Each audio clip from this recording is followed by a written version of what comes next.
allegiance to the flag of the United States of America and to the republic for which it stands, one nation, under God, indivisible, with liberty and justice for all. Had an executive session prior to the meeting to discuss a personnel matter. This meeting is being recorded by the board secretary.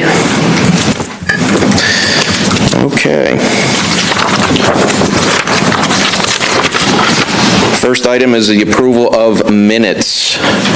Do I have a motion to approve the minutes from the December 7th, 2017 meeting of the school board? I'll second it. Mr. Anderson. All in favor, or any discussion? All in favor, say aye. Aye. Opposed? That's approved unanimously. Okay, we have our first general public comment session. This is for any type of comment you have. Do we have anybody that has... Nobody signed up. Nobody signed up? Would anybody like to come up? Yes, sir. Please state your name and area of residence. Excuse me. Hello, Scott Hendricks, Milford Township.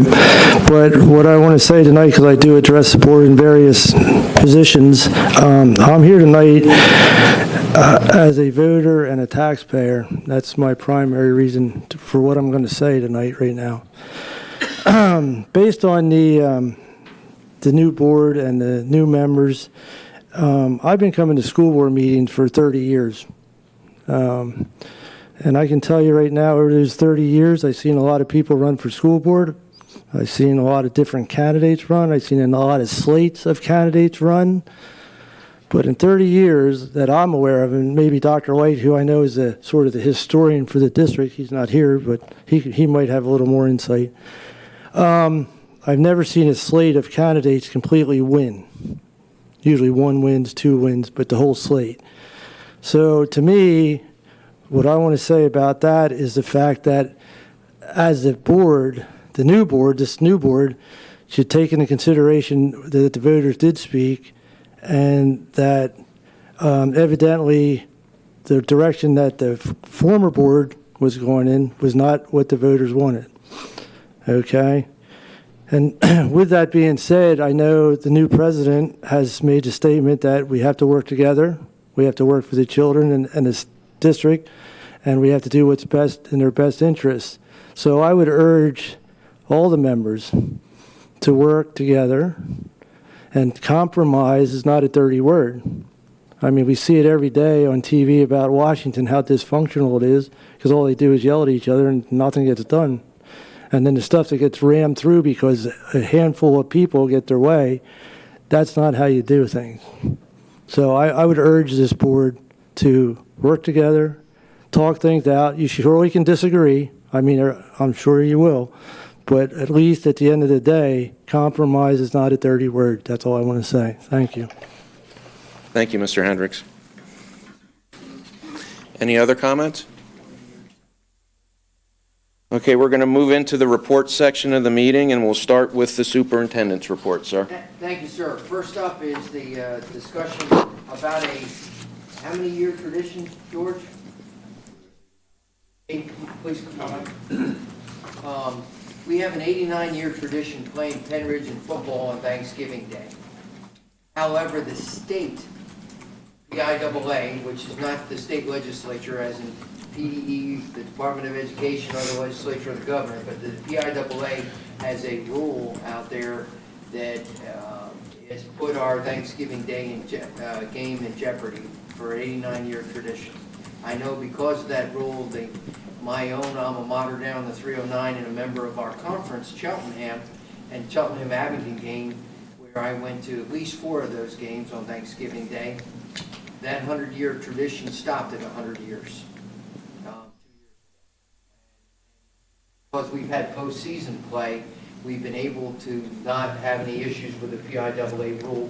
And George, there was an article in the paper, I did not know George was being interviewed. I'm reading it from Tucson or San Antonio, wherever I was during the holiday, and oops, well, let's talk about it publicly, because I need you I need your feelings, and maybe even a vote, on what you think about having our football team playing Penridge on Thanksgiving Day. George, please set out the problem.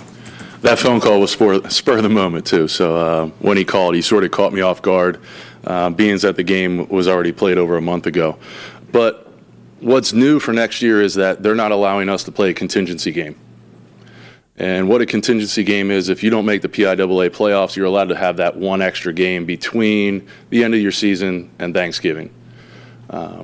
For us next year, because we have Springfield, Montgomery County in our league, they've been granted a 2-year exemption because they're really struggling as a football program. Well, that's our Week 10 game. So we're trying to find someone to fill that slot, but we haven't found anybody. We've asked 2 schools, and they both declined to play us for Week 10, which means that our last game would be October 19th. And then we would have to wait around and not be able to play a game until November 23rd. So it's almost 5 weeks that we would have to sit around and not play and have to practice as a football program. Meanwhile, kids on the football team, could be practicing for their winter sports that would have started by then. So that's the worst case scenario, that we would have to sit around for 5 weeks to play that game. Luckily, 4 of the last 5 seasons, we've made the playoffs. I foresee that happening in the future again, but I was just putting the worst case, in the newspaper that we could be off for 5 weeks. As far as we're concerned, we want to play the game. The game is it's more than just the football game. It's class reunions, it's family gatherings. Some people don't get together for the actual Thanksgiving holiday and eat their traditional dinner, but they'll get together at the game and watch the game together and then go their separate ways.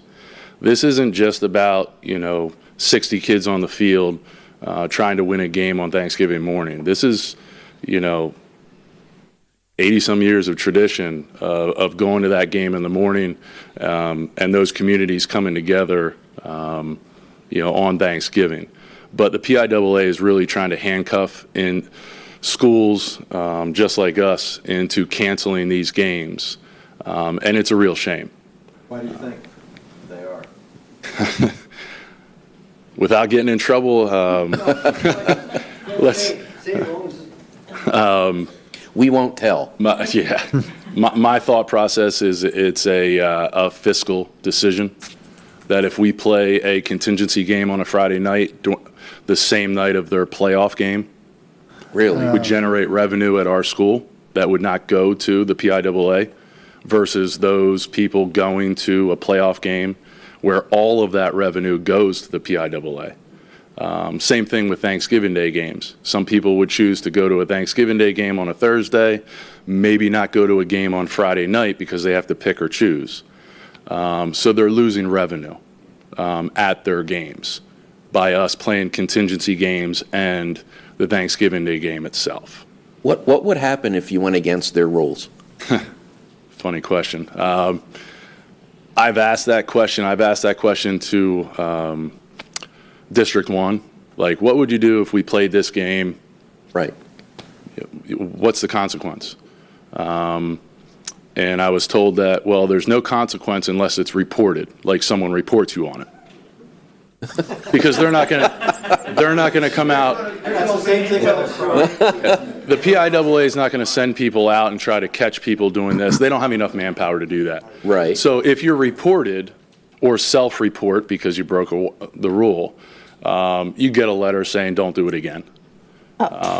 If you do it again, then you'd probably be put on like double secret probation type deal.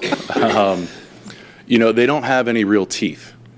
But they have potential. I've been in situations in my previous district. They could suspend you from playoffs. They could suspend you too. Yeah. Potentially. Right. A game requires an opponent. Do we know what Penn Ridge's feelings are in this matter? They're searching for a head coach, so this isn't even in their thought process or wheelhouse. I have been in touch with some candidates for that position, and they would like to keep the tradition going.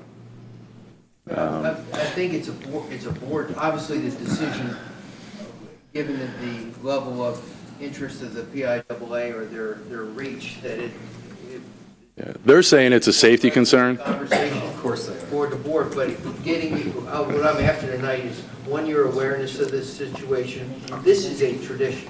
for Yes, this it is. community. And it's been ruined for a lot of other communities. I wanted to know what your interest was, so one, I could help him pursue across Pennsylvania, not just in our neighborhood, across Pennsylvania, another team, even if we have to put them on a bus and. That was my question. If we found another willing team, even There's 30 games on Thanksgiving that I've researched between Jersey and PA. Right.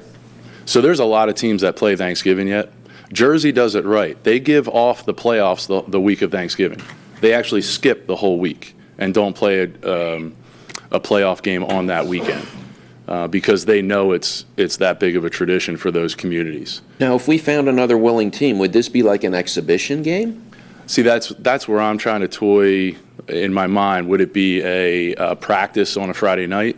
Would it be a scrimmage? Like, how could it be worded that it's not a contest?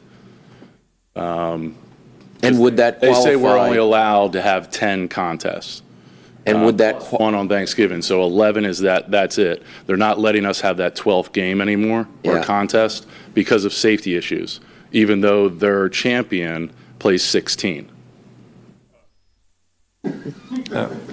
I'm sorry, I got confused on the timeline a little bit. So the first game is usually the week before Labor Day, right? Correct. And then you play 10 games, one a week, right?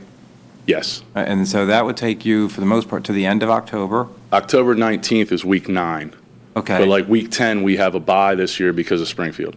Okay, so then, so that would just, so the next game after the 19th, there'd be a week off, and then you have one the beginning of November, right? Then, or, We don't have anything right now. there's no 10th game? That's what Right, we're okay, trying all right. to. Yeah, That so- would but be then- October 26th. So basically, looking for that 10th opponent is the only, then you'd have a 1 week off, then 2 weeks off before Thanksgiving to wrap up this Like season. 3.5 more or less. weeks, almost a Okay, all month.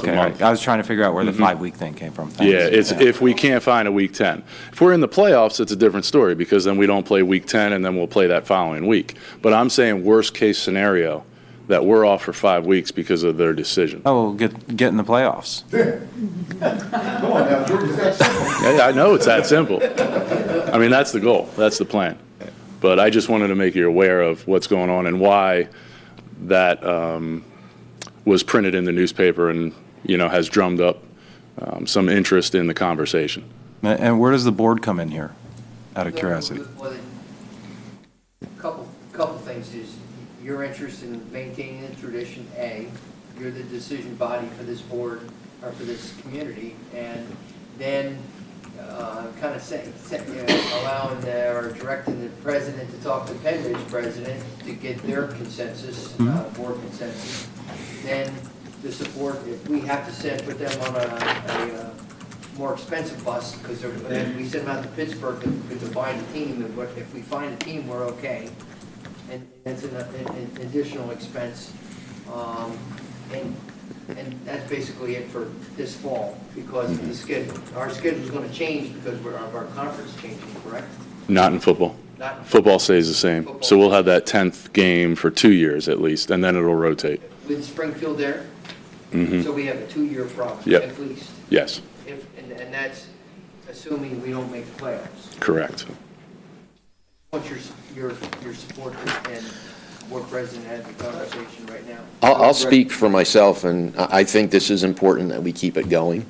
Yeah, you have a successful program.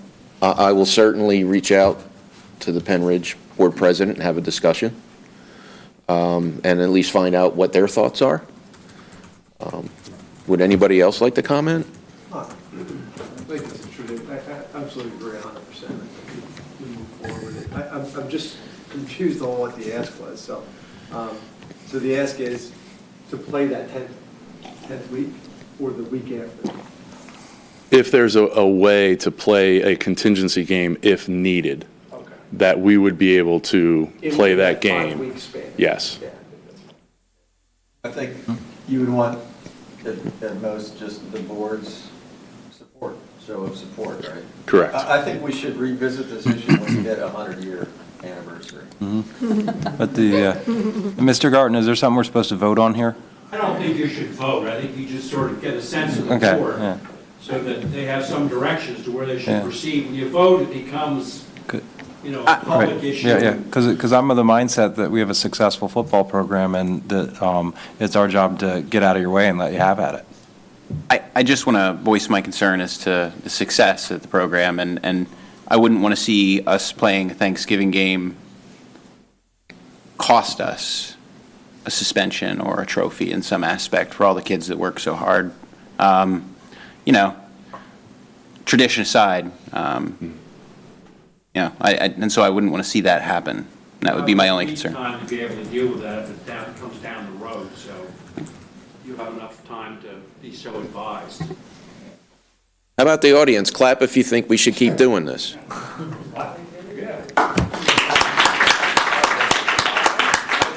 not going to make the playoffs, so maybe.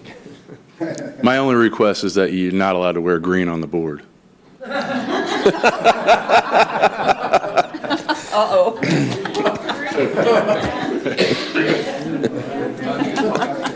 That's the Penridge color. Thank you very much.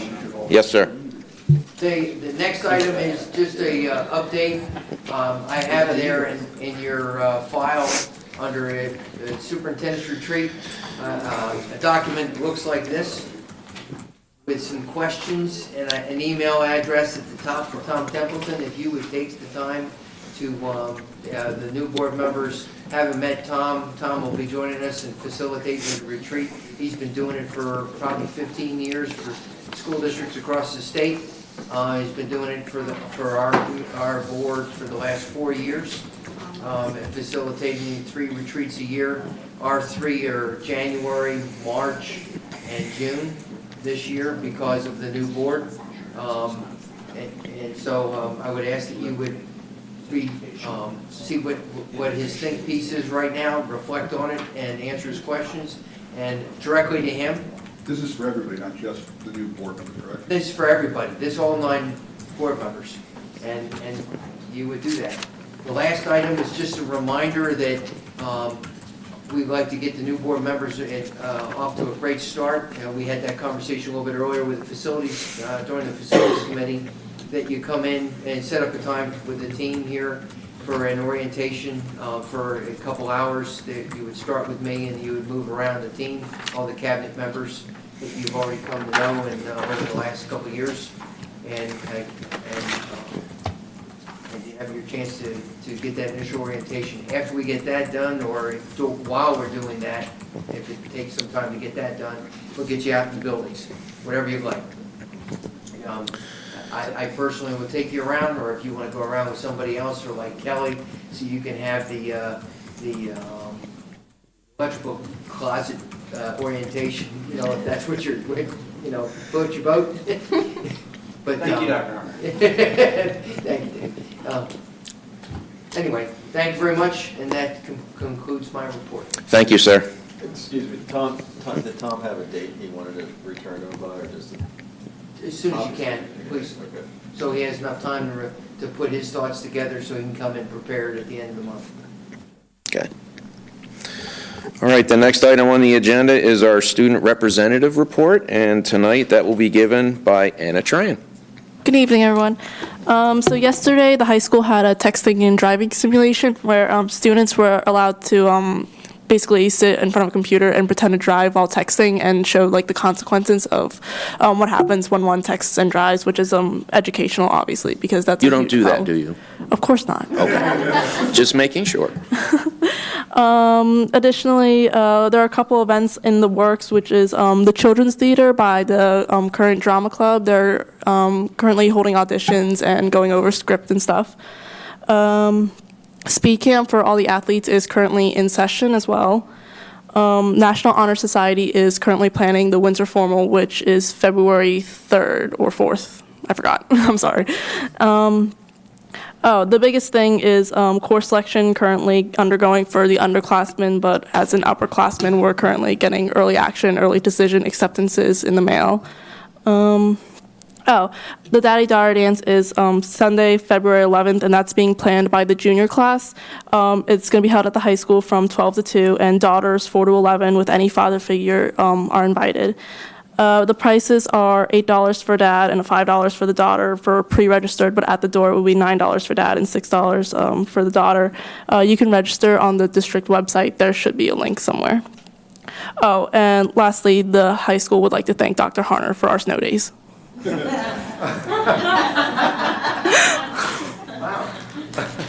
didn't know you control the weather, did they? Yeah. Mother Nature, Daddy Nature, maybe.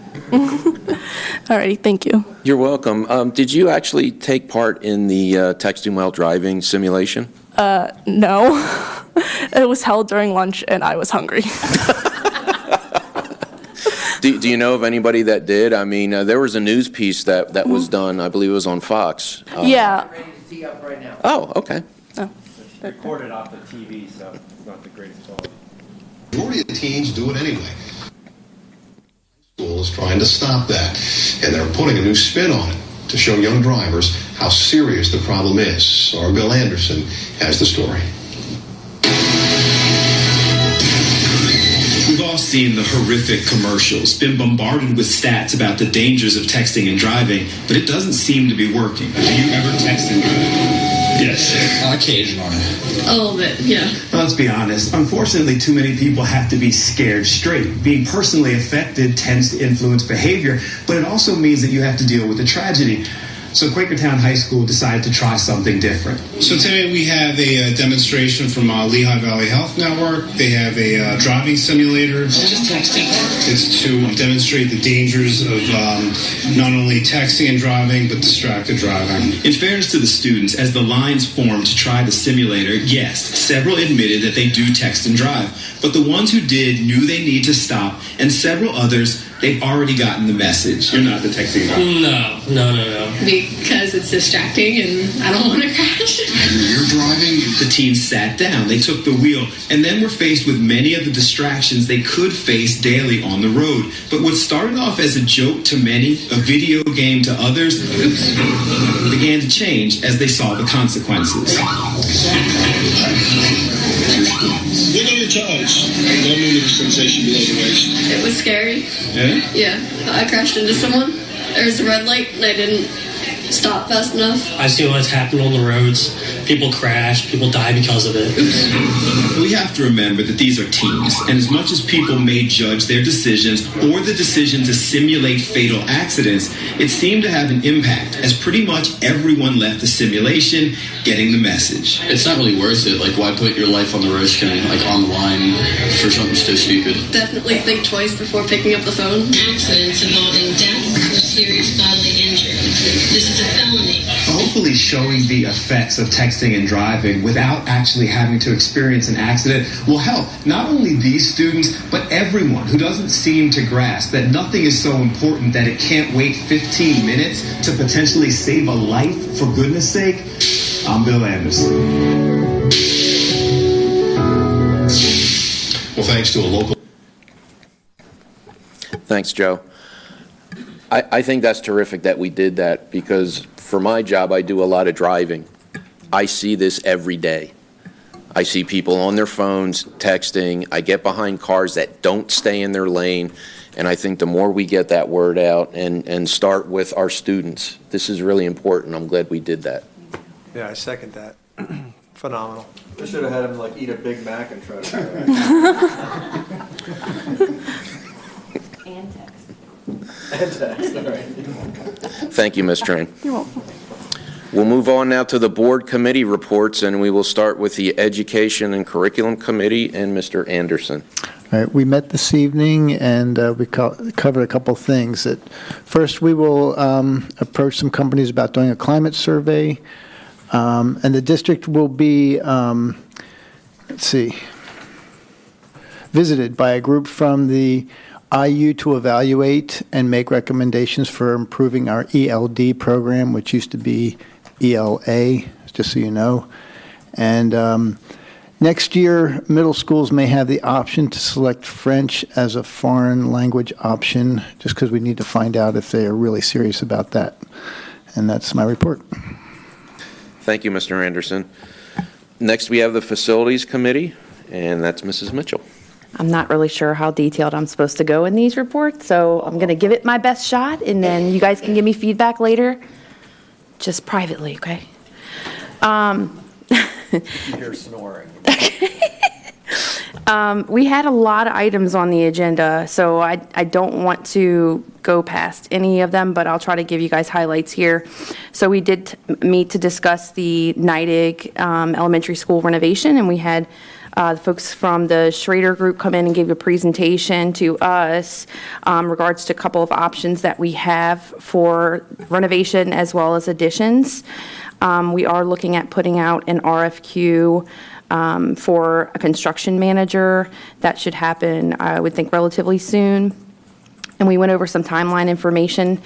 So if that's of interest, then I think we could probably share that document with all of you. We also discussed what we're going to do with the Milford Middle School property as well as the Tohickon Valley property. And we did come to a consensus on our recommendation for those.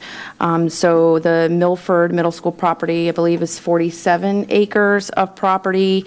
And so to sell that property, we would only get, I think, approximately $600,000. At least that's the value of that property.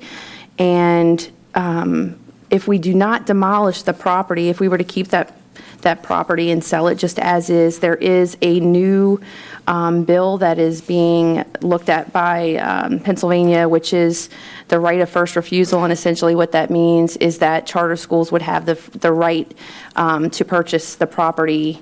They would, correct me if I'm wrong, Dr. Horner, but they would have first dibs basically on the property. Now that has not passed, and it at this point they tried to pass it the last few months, I think, or the last year. They've tried to pass it twice. It didn't pass, but we feel pretty. We're pretty convinced that at this point they might have the votes to do that, and so we have to be thoughtful in how we move forward with Milford Middle School property. If we were to keep that property and the building on the property, then we would take the risk of a charter school basically being able to establish itself right there on that property, which, as we know, it's a 10-mile radius, I believe. Is that correct? Right. Where other schools, or excuse me, folks in the community within a 10-mile radius would be able to have access to that, which could have a very detrimental effect on our fiscal situation. And so. And theirs. And theirs, yes. Can I ask a question? One question about that. Has it been brought up what the effects of demolishing the building was and what that would do for the land value? So meaning if we demolish the property. Knock down the building, there's no building to buy, and then it's just land. Right. I think we did actually talk a little bit about that. Is that right? The value of the property? That should be in the decision tree analysis. Sure. Because that would solve that issue and take away, it would take away the time crunch. I'm going to defer that to some of you folks. If we don't demolish the property versus if we do demolish the property, does it change the value of the land? But Mr. Garten, demolishing the building would solve that issue, wouldn't it? It would. I'm not saying you should, that's your decision, but obviously they wouldn't be interested in buying the property than having to construct a building, so. So it makes it more valuable. And I think we have a huge risk by keeping it there. So that, I think our committee would advise against that. So the thought process of keeping the property would be that we would also have that land, should we want to build on it down the road. It is 47 acres, it's beautiful land. So there's a minimal advantage for us to sell the property versus holding on to that property for the future. It might be a good idea because Ben Salem has a bricks and mortar charter school within the confines of the school district, and the cost, the outlay that the taxpayers pay because that school is there is significant. You might want to get Dr. Harner to check with the superintendent of Ben Salem, so that one thing you don't want to have is a bricks and mortar charter school within your confines of your school district. Yeah. And so, last year, at least 10 months ago, I had a phone call from performing arts charter school director in Allentown who called me, and it basically substantiated what the borough had told me, that they were looking around for a building to build a performing arts charter school, and that had a lot of impetus behind a couple years ago with our dance studio, Black Box Theater investment, because we've already made the money back for that additional cost by bringing students back, and then not having students go there. Some, but others are going. So the committee is going to recommend that we hold on to the middle school, Milford Middle School. However, we do recommend that to demolish the building just due to the risk for the charter school. Tohickon Valley Elementary School, we have someone who is interested in purchasing that property already at this time. And am I correct, Dr. Harner, that they are going to also take care of the demolishing of that building, or is that our responsibility? For Tohickon Valley? For Tohickon Valley would be us. The Okay. person that's interested in purchasing the property would like the property with the school gone. Okay. So And would if we don't just demolish the school, we have to offer it up to a charter school first. Right. If SB2 passes. If SB2 passes, yeah. Board should understand that when you sell buildings, there's three ways of doing it. One, you do an auction bid. Two, you do sealed bids. Or three, you do a private sale that requires court approval. And the elements of that are you need to have two appraisals done that says that the private sale is reasonable based upon the value that would be fixed on it by the appraisals. You do have three methods. It's not often anymore that people do it by sealed bid or by public auction. Most of the time it's by a negotiated sale with court approval. Any comments or questions just in what I stated? The person who wants to buy the property, someone planned to Quakertown? I believe that they have a development, right, for Tohickon Valley, they have a development, Yes. and they have interest in the property because they're building development right next to it. The owner of the property across the street here would like to have access to. Do we have to make a recommendation on the options presented by the committee tonight or tomorrow, next meeting, or do we at all? This is just a discussion report. If you want to vote, you can vote on anything, but this is just a discussion and bring it back at the next meeting. I'd like to take some time and let you guys digest some of this, and if we have questions, I would prefer not to vote on that tonight. Which is the property worth? Which one, the Tohickon Valley? I think it's like over $1 million, 1.5. For the demolition cost, minus probably about 180,000, so. A little bit. It's like 1.25, something like that. The only interest in timing is SB2. And that's again, the it's only voting- reason for a discussion. Plus, the modeling, the mathematical modeling last year for the budget, we had Tohickon Valley and Milford in the mix. There, after demolition, the property costs and property value and all that. If you decide to, as we discussed during the facilities meeting, after Milford, if it was demolished, I think the value is only like $600 and some $1,000. That's a one-time sale, one-time thing, and it's a strategic asset then, as that land there for future building for us for an elementary school. Right. So the property, it says here, the appraisal value for Milford was just north of $1 million, $380,000 to demolish it, with the net being $650,000. That was for the Milford property. If you look at Tohickon Valley, it's $1.5 million. The demolition cost $180,000, so the net would be $1.3 million. I believe that property is 10 acres, Half as much right? to demolish that school? It's fallen down already? What's that? It's gonna have the square footage and it's. Milford does kind of look like. $5 per square foot. Tank-proof bunker. Yeah, it does kind of. Looks like a prison. Yeah, I it think does we kind of. should, I do want to sit on, we need to be 100% certain with tearing down Milford that we can't there's nothing to do with it and we're done with it. So I think taking a couple weeks is probably a good idea. Yeah, I agree. And then, maybe open up that feedback from the community. Right. To see what their thoughts. I will share what we talked about tonight out. That would be great. Our parents at least will know, and if Yeah. not, whatever the community knows through reporting. Sounds good. And do consider that the $650,000 Mr. McCucci just mentioned is an income that will not be realized if we do not sell the land. It's true, but at one time, it's not a. Statement of fact. Yeah, it is a statement of fact, sure. So, and another point is a government body supposed to squat on public assets? I think. Does that make sense? Yeah. Right, you know, like. You mean like should from we a. hold on to it and why? Yeah. And Well, it could also be. The pumping station road properties doubled in value, and it costs virtually nothing to own. Yeah. So.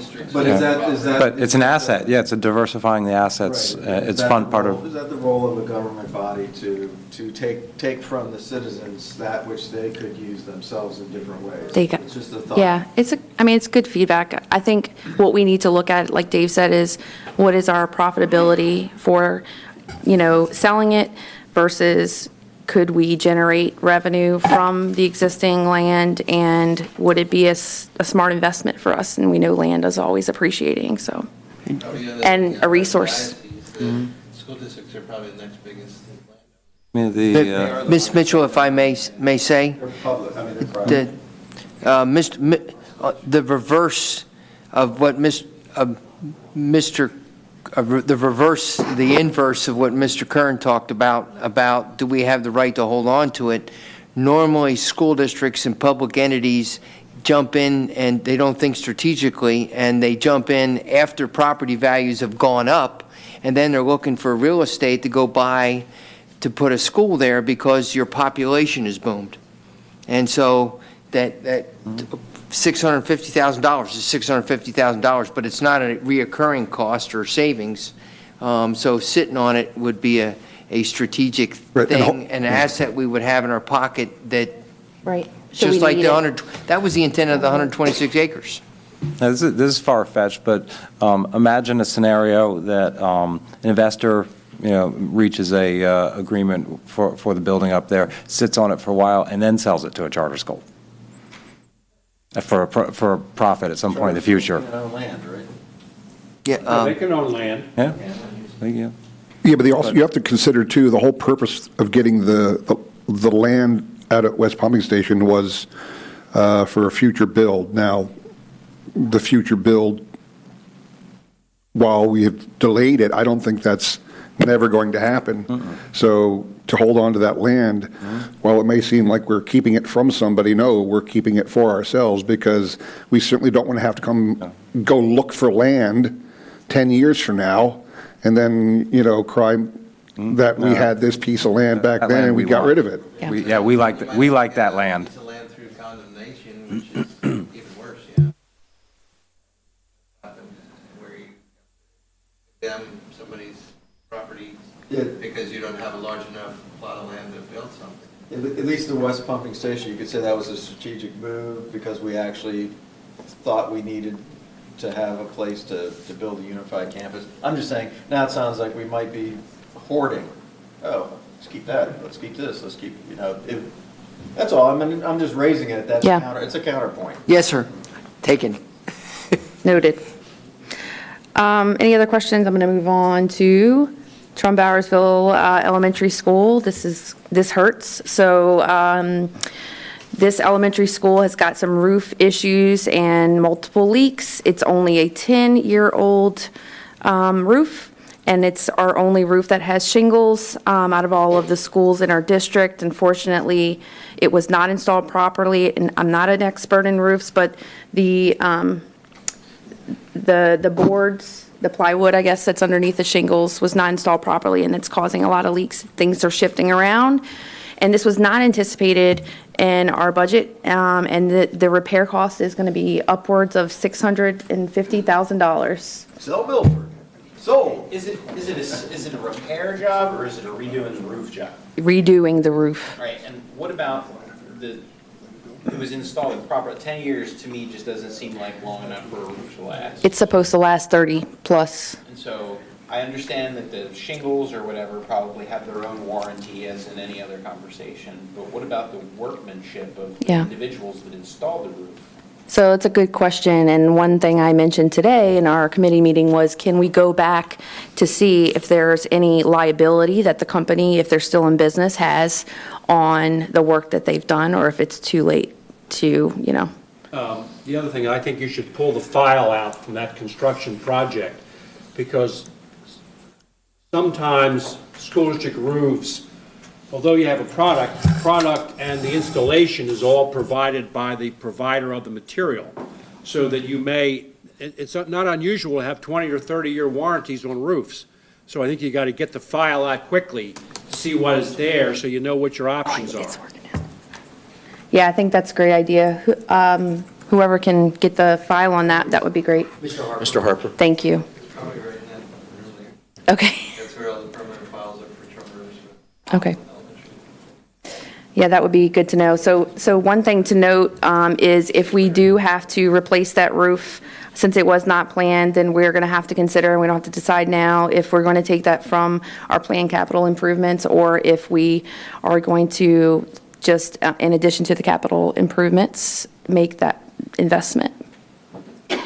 So we don't have to decide now. Any other questions on that? Like actively dripping as we sit here? Yes, there's several leaks, several. Like you walk in from what I hear, and there's leaks right when you, garbage cans, Big bucket? multiple leaks. Well, get Not the in good file real shape. quick, because if there's any verbiage in there that protects us. And if we don't replace it, we could be looking at air quality issues. This could really compound into bigger issues, so we have to think about that. I don't want to cough up 700,000 if we don't have to, but Right. I think it has to be done quick. It hurts for sure. Ronald Reagan Boulevard, just a quick one on that. So, of course, I think all of you know that agreement that took place for that. So apparently the builder is back. He's not been around for a few years, but now he's back, and we are not sure, we haven't been told that we have to build there, that, but it's a possibility. It's an unplanned cost for us, so we just have to be thoughtful of that.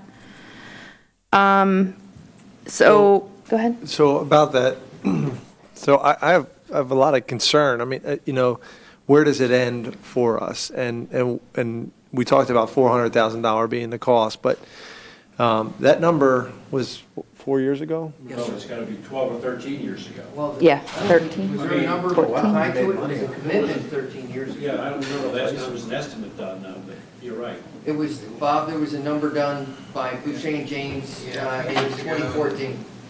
That was our share, the developer. But the prorated, because I think we were talking to the developer about getting the cost estimate and then prorating our share and us paying. So we still think it's going to be 400,000 as it was back then, or I mean, do we think with inflation and everything else, we're going to have bigger? It's always, I think it's, The cost of a road's tied to the cost of the price of oil. You go back 4 years ago, gas wasn't selling for what it's selling for now. So you should expect the road to be a whole lot more. and unfortunately, there's no sunset clause to this, so it's an indefinite contract that we agreed with, unfortunately.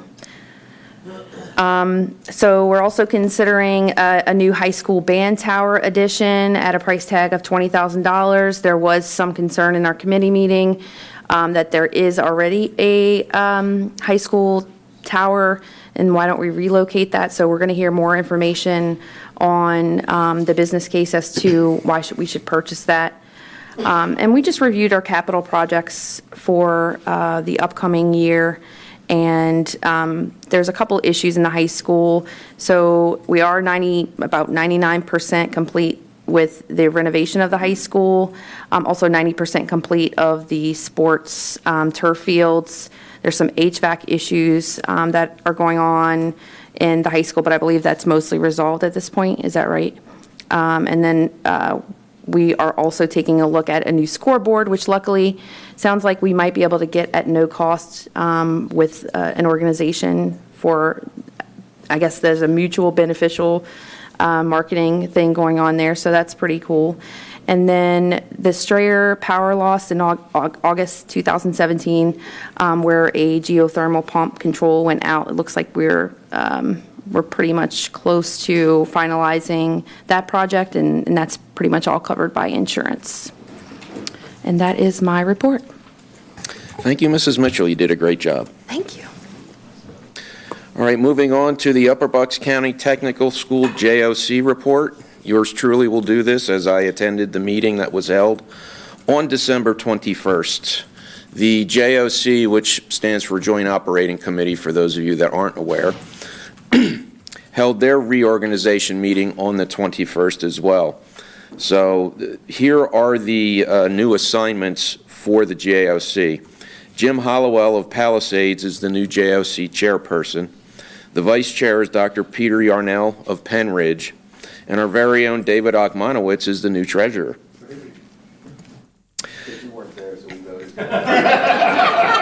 And that's exactly what happened, folks. The JOC committee assignments, I am on their facilities committee.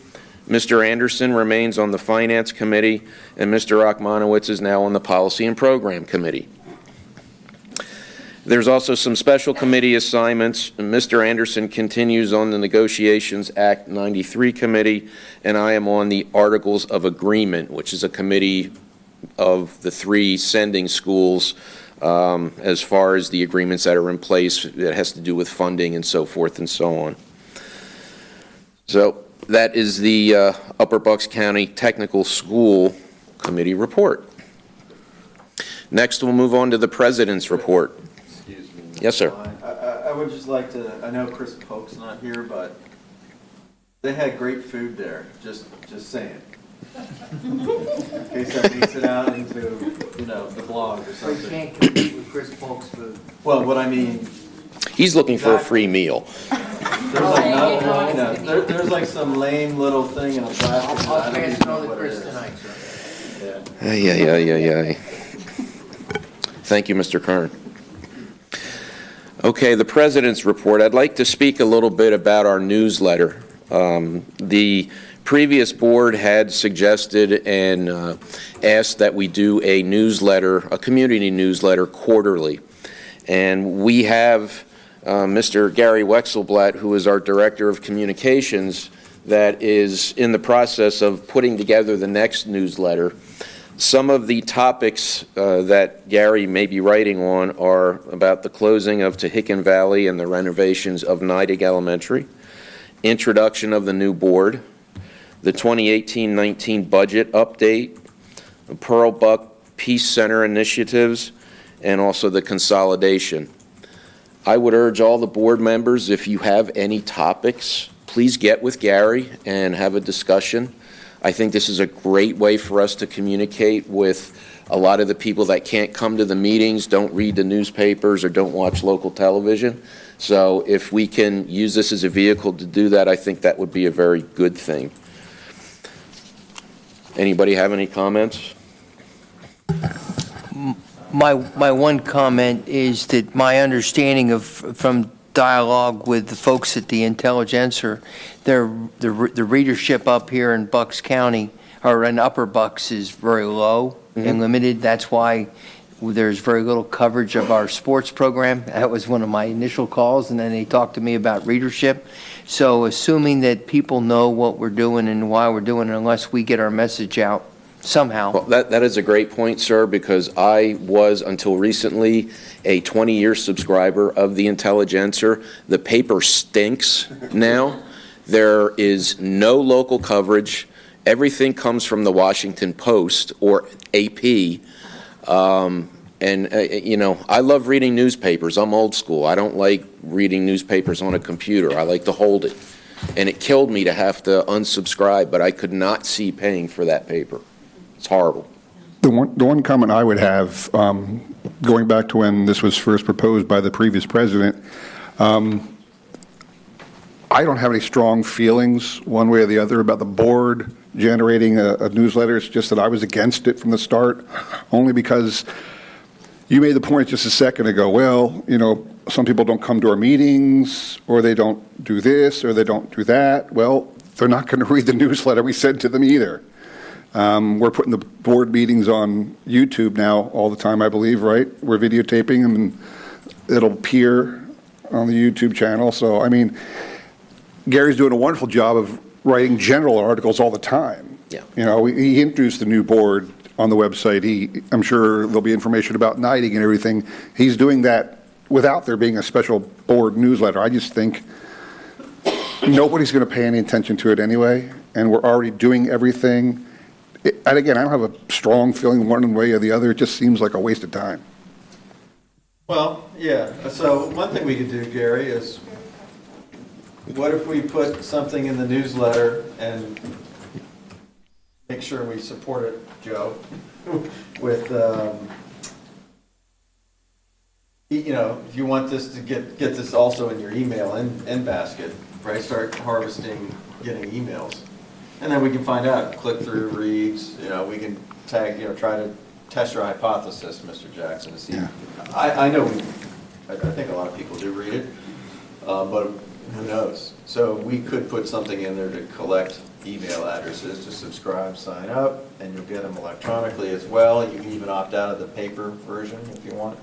But I think most $100 million corporations have at least some marketing arm, and we have to consider ourselves that we have a lot of constituents that, like it or not, we're taking their money and we're doing something with it.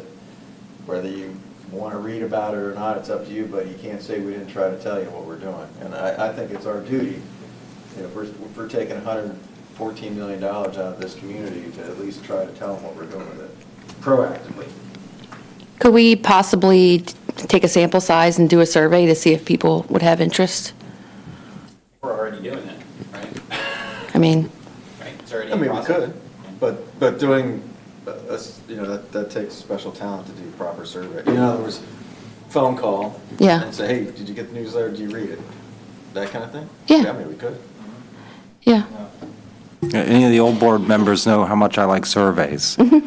Every single one in the past 2 years and change I've been here has blown up somehow, because what happens when we put them out there is we confer a sense of buy-in that whatever the results of the survey are, we're implicitly bound to.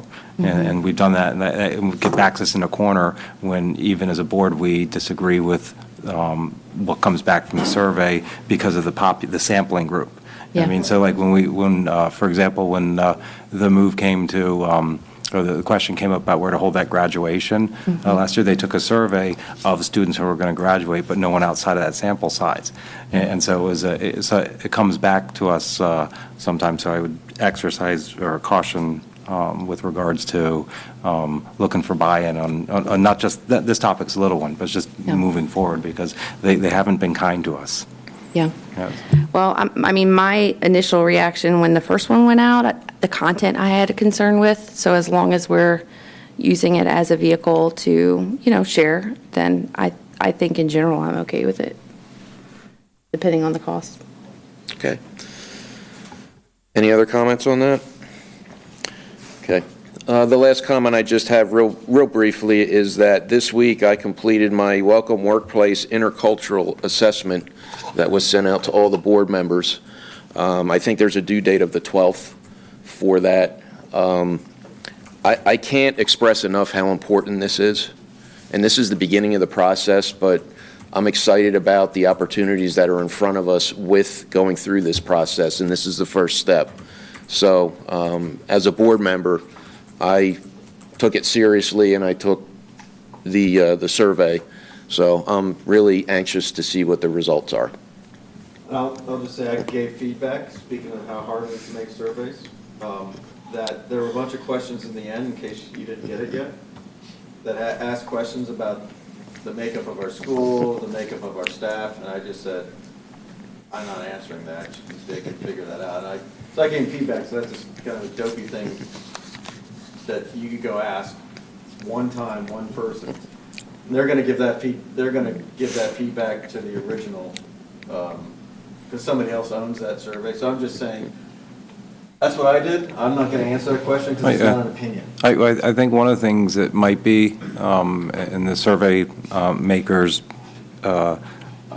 algorithm is to determine our accuracy of knowledge to see what we think the makeup is, and then they'll come and they'll say, you guys thought this and this, and it was actually this. So I'm anticipating that. And I predicted that. I said if that's what they wanted, they should have worded it. Give me your opinion, what you think the makeup of our student body is. Okay, Well, that's an opinion, but- Mr. Klein? Yes. Dr. Hoffman has the answers to. Yes. Hi, thank you. So as Dr. Sedicum said, the purpose of those questions, because I did ask for clarification, is to determine how closely aligned the people who are taking the survey are with the actual numbers of the district. So if we determine that our teachers, for instance, feel overwhelmingly that we have a certain number of students and that's off from how many students we actually have, then we would know that we have some work to do in that area. So obviously it's well within your right to answer or not answer any of the questions on the survey, but just for clarification on that, Dr. Sedem. So there. Great. Wow. So that's good. So if any of you haven't answered the question, then don't interpret it like I did. I interpreted that as a census question. Yeah, but now it's spoiled for anyone who hasn't taken it yet.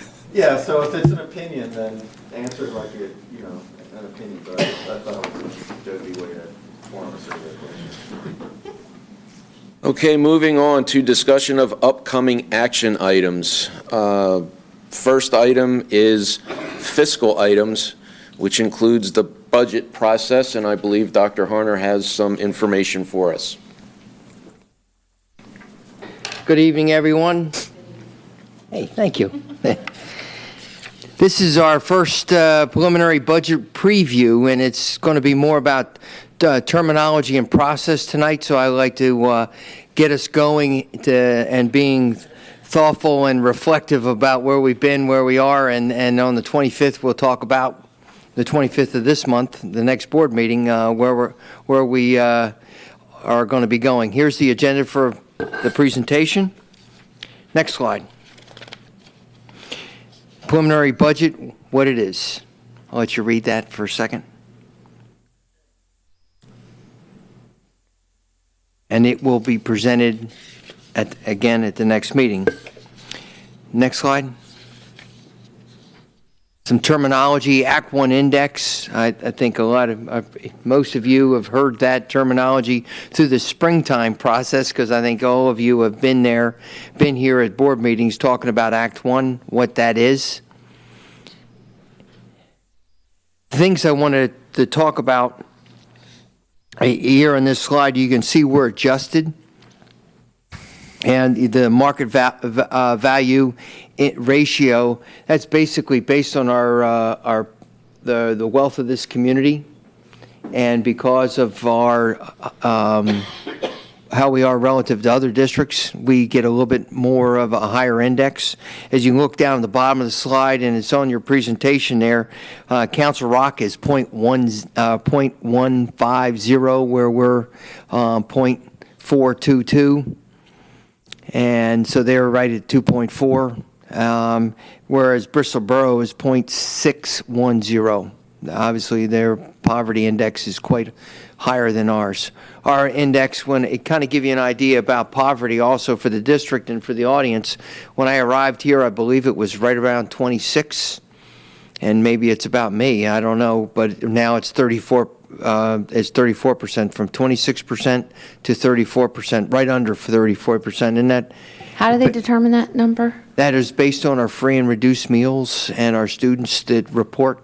Lynn, could you give them a little bit more on that number?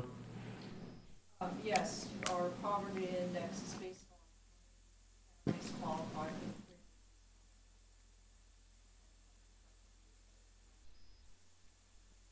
The number, and that number comes to us, and then I believe the way that the number is a new number, and it fluctuates every day because people come in and leave, and other people come in and sign up like we did today. We had a couple new students. I think we had someone registering today that came in from Peru. That number fluctuates, but our as it is for across the country, poverty is going up. and especially in that post-recession issue. The market value PI ratio, just if you're interested, that's everybody's market value of all the properties in the district.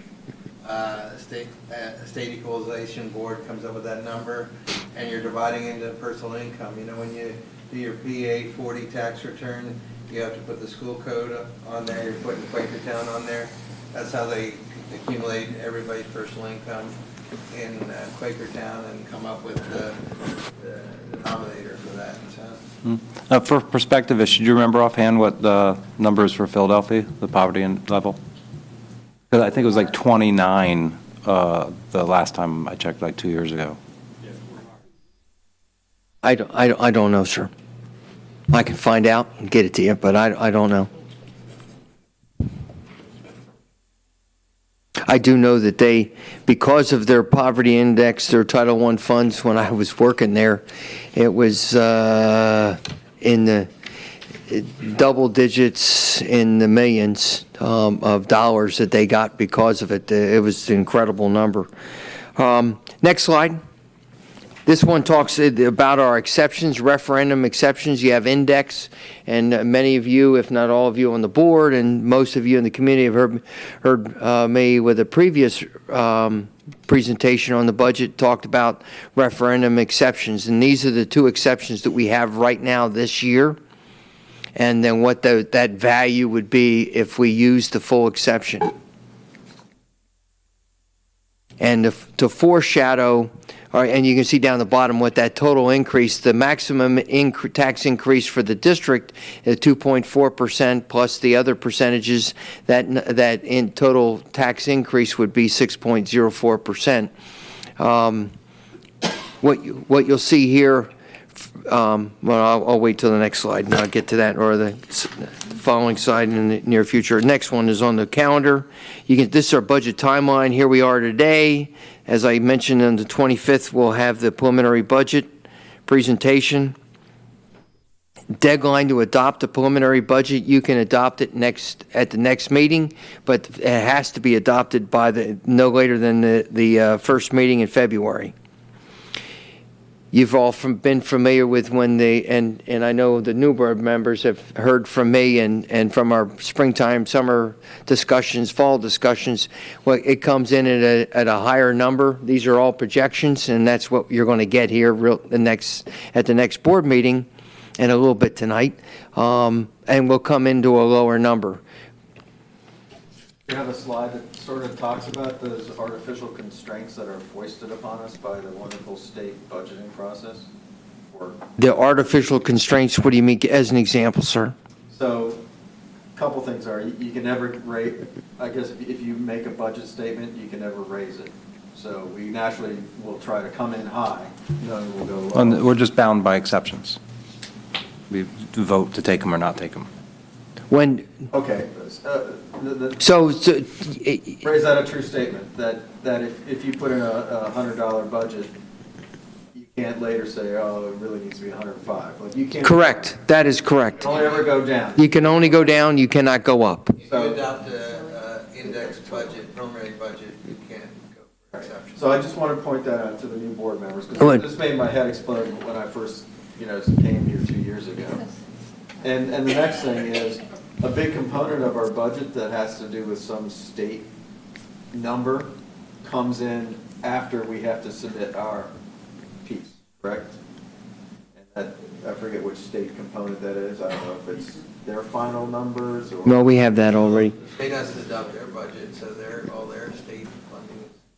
Because we get money from them, and I don't know, I just remember learning that at the PS. Well, let me take you through this, and then I think you'll have what you need. Then you can see the final budget adopting no later than June 14th. Other key dates.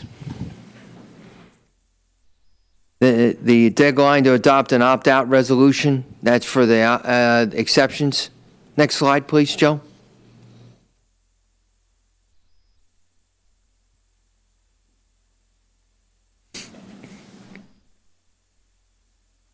Next slide. The priorities for our budget that the administration has been working on is the funding the capital maintenance plan. We've been talking about that for 2 years, and that's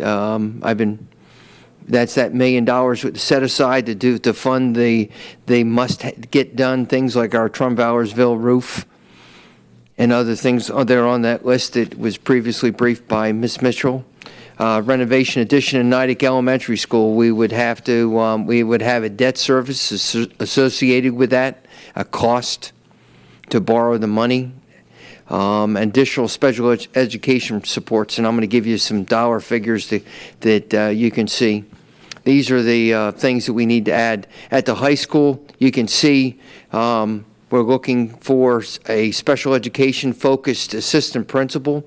Over the last 4 years, where we have approximately 15 less teachers.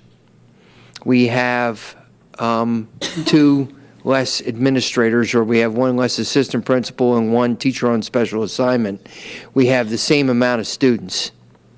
So we have basically 20 less adults in the hallways that are professionals, educators that are watching our people, and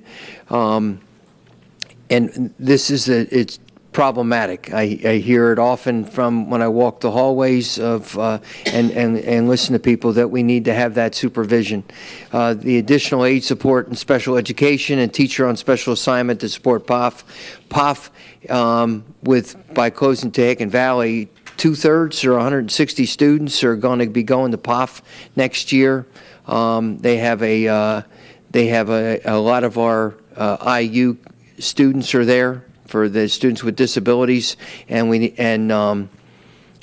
frankly, the principal by himself is overwhelmed, and we need to rectify that and support him. So with all those students going there, we're at the point where we need to add support, and we're recommending not an administrator, but a teacher on special assignment that's an expert in special education. I have a quick question in regards to Yes, ma'am.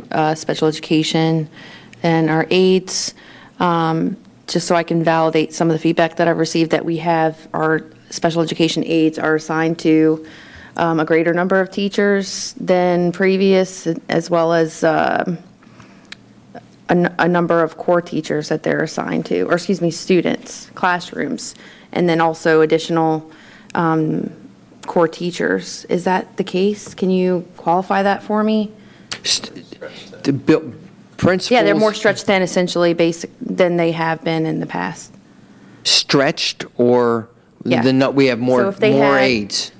For instance, what I've been told is, let's say that they previously were assigned to 3 6 classrooms or something, and 2 core teachers, they're now double that amount that they're assigned to. So they're running around trying to get to each of the students, and they don't have a lot of time. Is that the case? I know if I was a principal, I got one right here in the second row, if he could have more aides tomorrow, he'd take them. Correct? Yes. Does he need more aides tomorrow? Possibly. But this year, is it far less than we've had previous years? Zach? I'm not sure if this answers your question or not. But I can tell you over the last 5 or 6 years, we've increased aid supports every single year. And what I mean by we have more aides this year than we've had last year, more last year than we had the year before. And part of our presentation next month, and you'll have it earlier than tonight. Like, this is just an overview. Right. You'll have a lot of attachments, and you'll see historically across the district going, because we created it a couple years ago. A document the HR created it for me was where we were back from 2003 or 2002. Forward, how many guidance counselors we have, how many teachers we had, how many administrators we have. You'll be able to see that precisely. That'd be great. Hey, Janet, with our Director of Special Education, do you have any comments to make? The only other thing that I would add, there are some aides that we've been really including our students in regular education as much as possible. And so some of our aides that started with us may have just been in one classroom, a special ed classroom. And our students need to be in regular ed classrooms with support, so they may be used to that old model of I go to one classroom or I only go to two classrooms, but we're increasing the rigor for all students, including our students with special needs. So they may be going to other classrooms than they've been used to in the past, but it's no different from last year. But over the course of the last 6 years, that's Okay. keeping them in their least restricted. Okay, thank you. That's helpful. Next slide.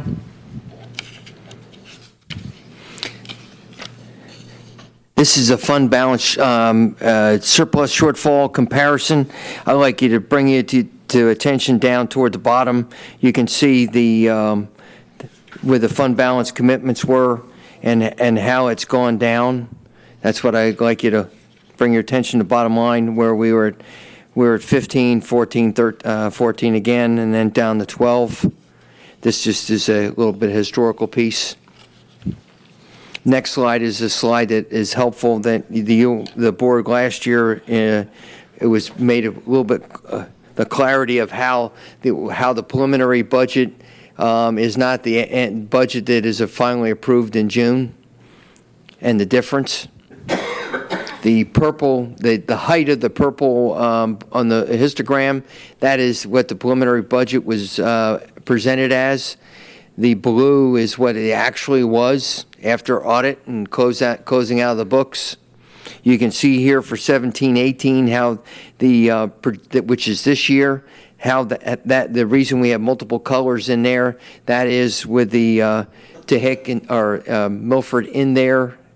And then the adjustment after Milford was taken out and the board approved closing Milford. So you can see the difference. Next slide. Here are our pressure points. I will tell you that Peasers is not the pressure point for us this year. They gave us the number in mid-December. I believe I shared it with the board in an email when it came out. It's only around $300,000 or so. But the other pressure compared to what we were expecting it to be. But you can see this special education is clearly a pressure point for us. Another one is our healthcare program. You can see that is the initial number, $828,000. That's the initial number from the consortium. Zach, could you take the board through how that works? Yeah, so we're part of the Bucks and Montgomery County Healthcare Consortium. I'm the trustee for the management side, and Lynn Morgan is the trustee for the labor side. She's part of the teachers union. We go to meetings twice a month. We get what they call 3 looks. So our consultant, who is locked in, provided the first look. That's what we use for our preliminary budget. And as you can see by the presentation, medical and prescription, we're seeing a larger increase than we were expecting. Now, typically, your first look is going to be your largest look, so I do anticipate and expect to see that come down a little bit. We'll get another look in the next month or so, and then we'll get our third look, I believe, in April. And we'll build those into the budgets as they go along. Is that $828,000 the budgetary line item or the increase in the budgetary line item? That is the increase between medical and prescription. You can see special education. What I tried to foreshadow with you before the holiday and I'll include that as an enclosure for the presentation and the preliminary budget in 2 weeks. The special education, as you can see, the increased costs, and it's fairly significant. And these are the new additions there. The 2A family focused partnership. That is that $144,000 cost. I believe the new board members were in the audience when the previous board approved having a program in the high school. That's where it brings with it three adults. It's a contract, and they take care of a lot of our students. They have a load of up to 40 students that they keep track of, the ones who are in the high school only that have a truancy issue. And the reason I put up the ESSA up there is the ESSA requires districts now, or state, and then in turn districts on their annual reports to be put out there front and center and more accountable for their truancy and getting students in the classroom. Back into the classroom, excuse me. Is it fair to say that's a state mandate? It is, yes, sir, under the new report. Well, excuse me, for the report, the new state report, they have a new title for it. Basically, they've added in a whole bunch of other indicators. They've kept the other school performance profile requirements, and they've added in some other things, which includes truancy. So basically, every school district has to pay a for-profit company. No, sir. No, that's our strategy. That is it. In-house too. They. Truancy officer, essentially, is what they are, correct? That's what that. They're not a truancy officer. What they are is they are a 24/7, 7-day-a-week employee or a contracted employee that work for us.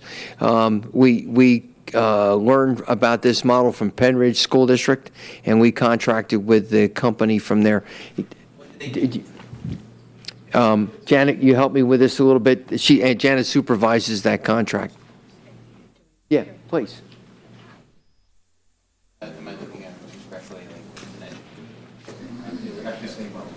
It was revenue neutral type thing, if I recall, when they gave the presentation.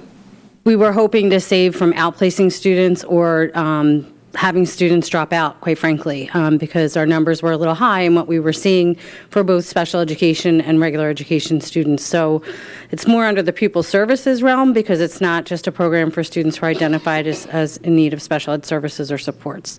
But it's really getting some of those students who are disconnected.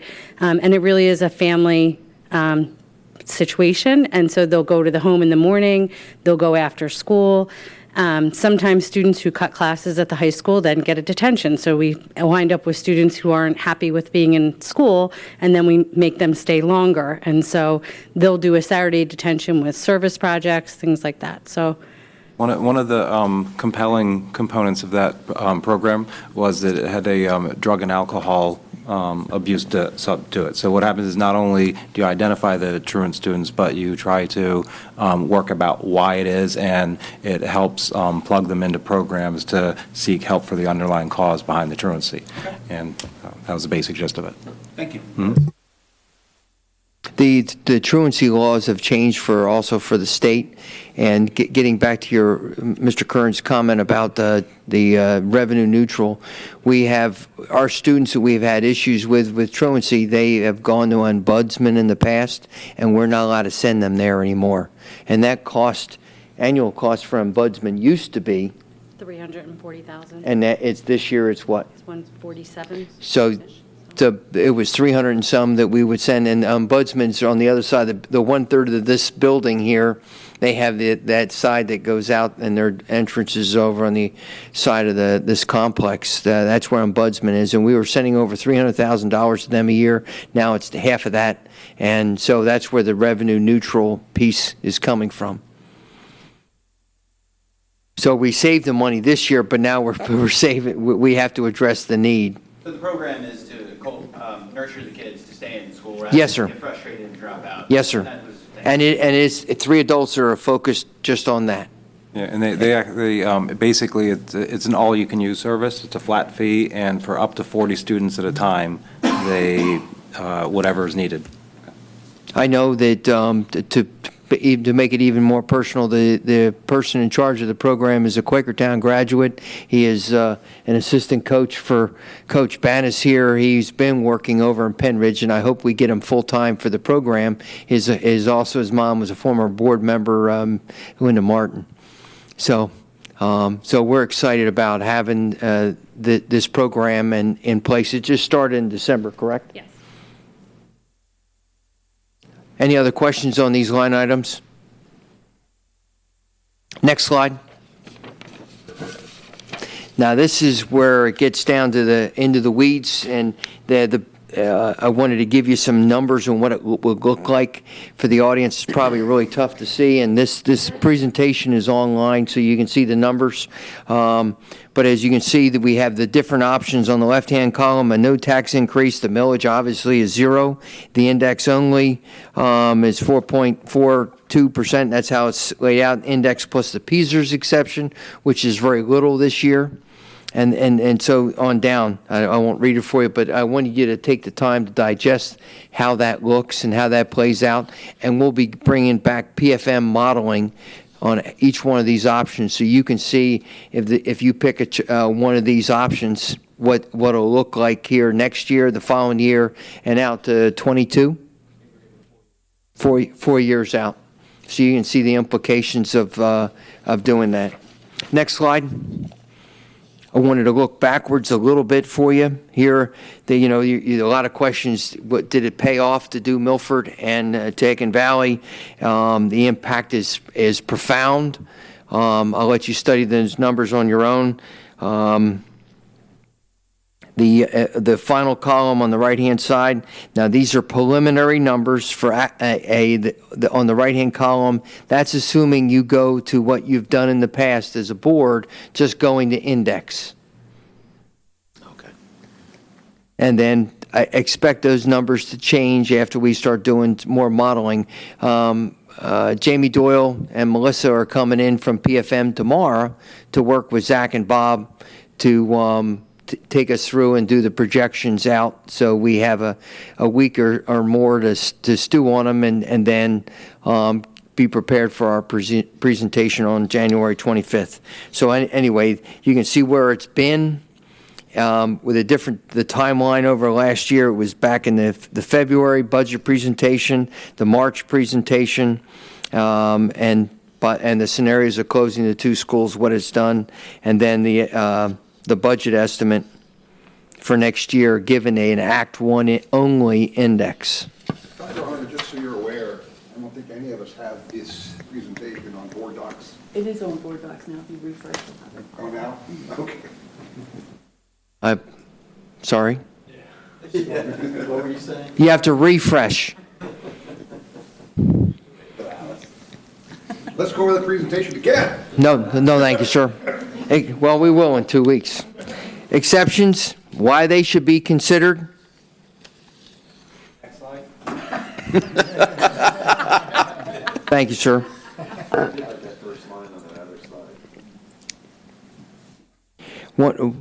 As your superintendent, I will be bringing you all the different modeling from all the different options with a recommendation.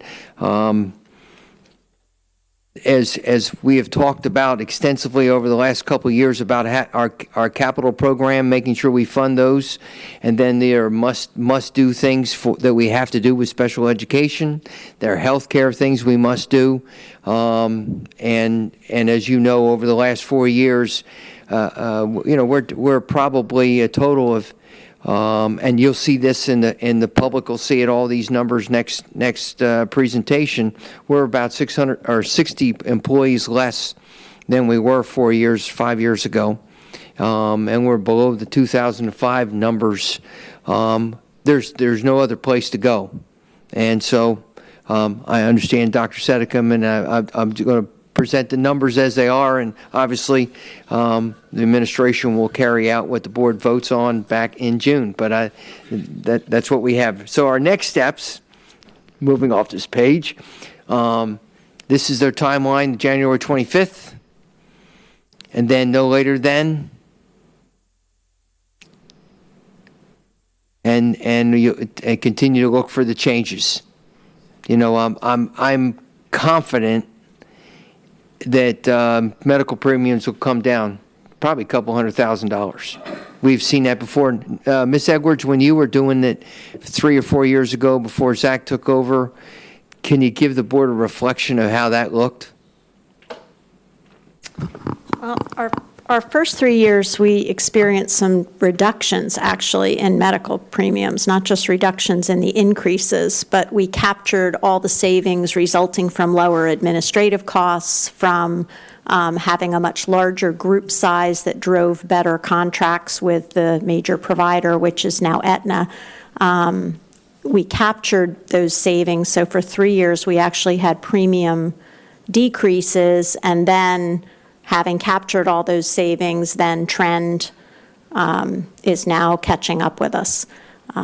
We have had, I think, what Zach would categorize as a pretty bad year this year from a claim standpoint, and in the end, those of you who understand medical insurance know at the end of the day, you pay your claims plus your administrative fees in one fashion or another, and there's no real way to escape that.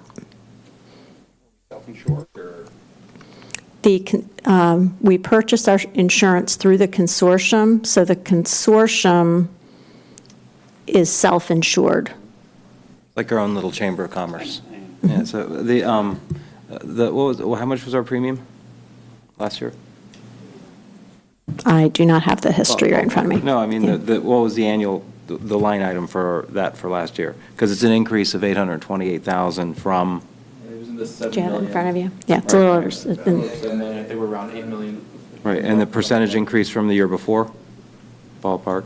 Because what I'm trying to actually make the point is whether being a member of the consortium versus purchasing it ourselves is a good idea or not. And the percentage increase actually seems to be less than at large in society. So the thing is, you look at 828 and say, boy, that's a big increase.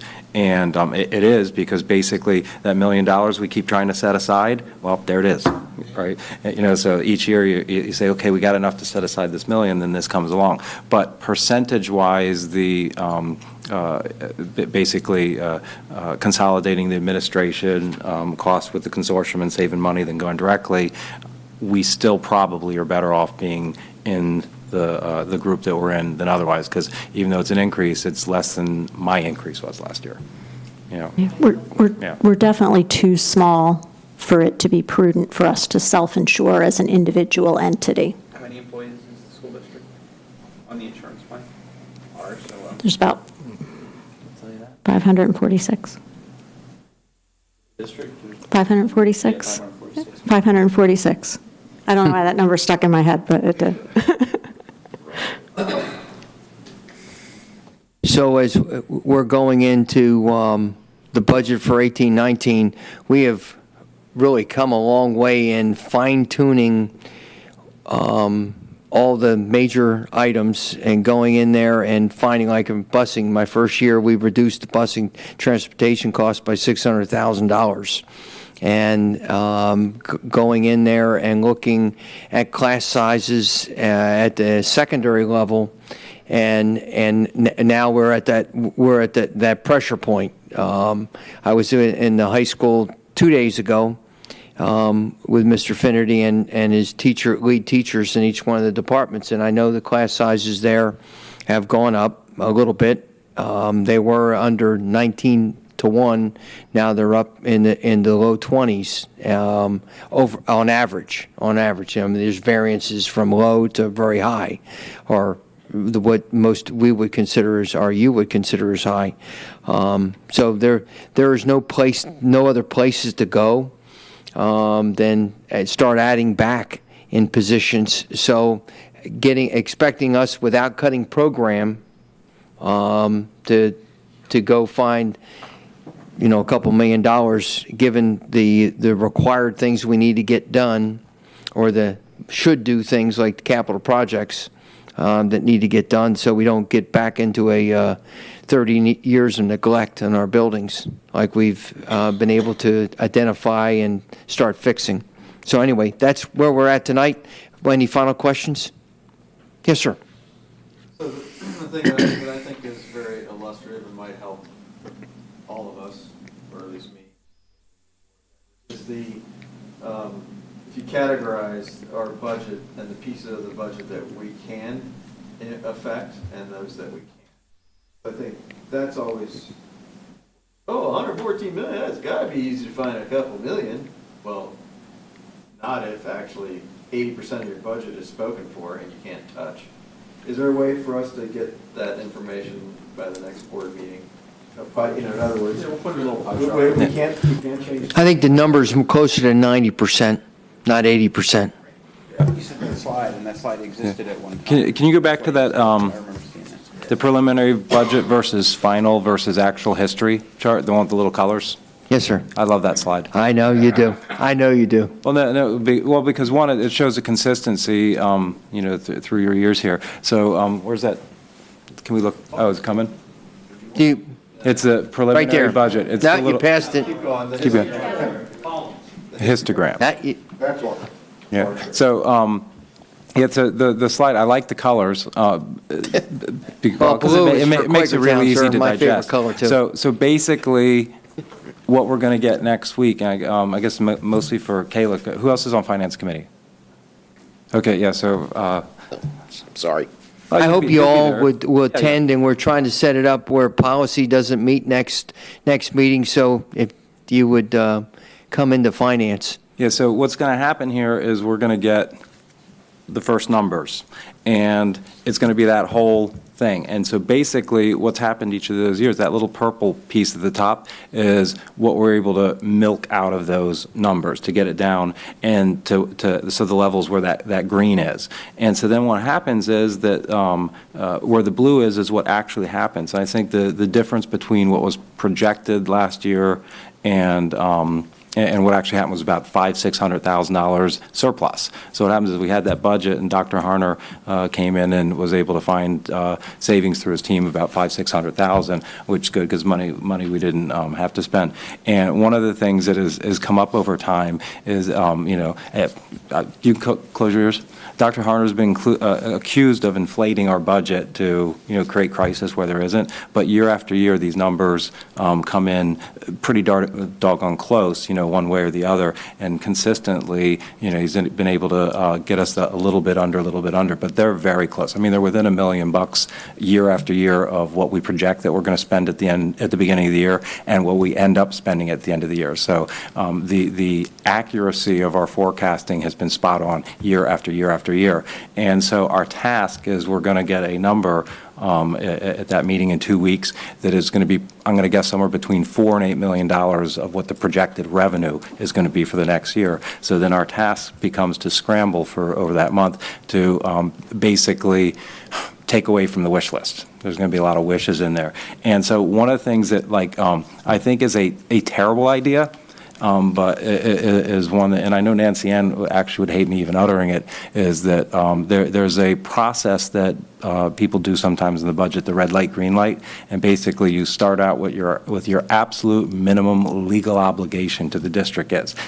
How many students can you in there? Busing. We don't legally have to provide. So what you do is you take off everything that there is in the budget to see actually where we start. And you'll see somewhere 70-something% of the total budget is legislated. We don't get to touch it. It's like 20-ish% or so. And then what happens is you build back in each thing by our perceived necessity as a good for the community, as a good for the students, as good, and balance it with the taxpayers and put it back in. And it's interesting when you look at how many things that we're not legislated to provide that we do, because for the level of poverty we have in this district, we have an exceptional selection of programs and accessibility to programs compared to other districts and in similar income ratios. And so for that, we should be very proud because, and a lot of that has to do with the lion's share of revenue that we take from small businesses. All these little factories here and there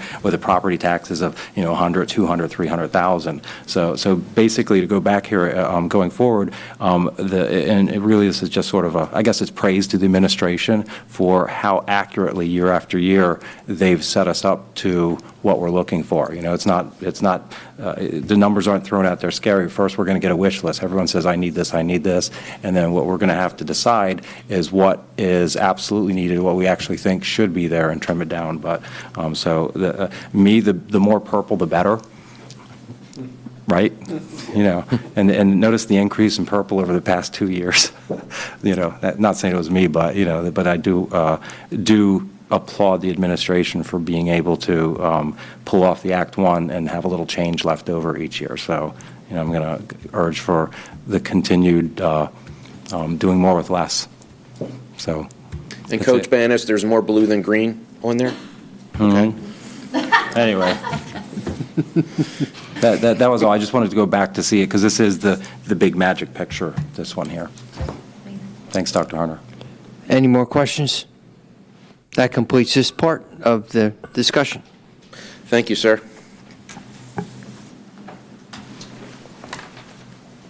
The next is the next item on the list is facilities items.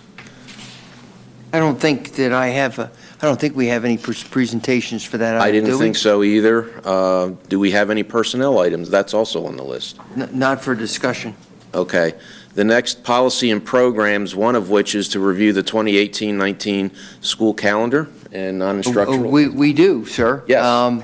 Ms. Edwards.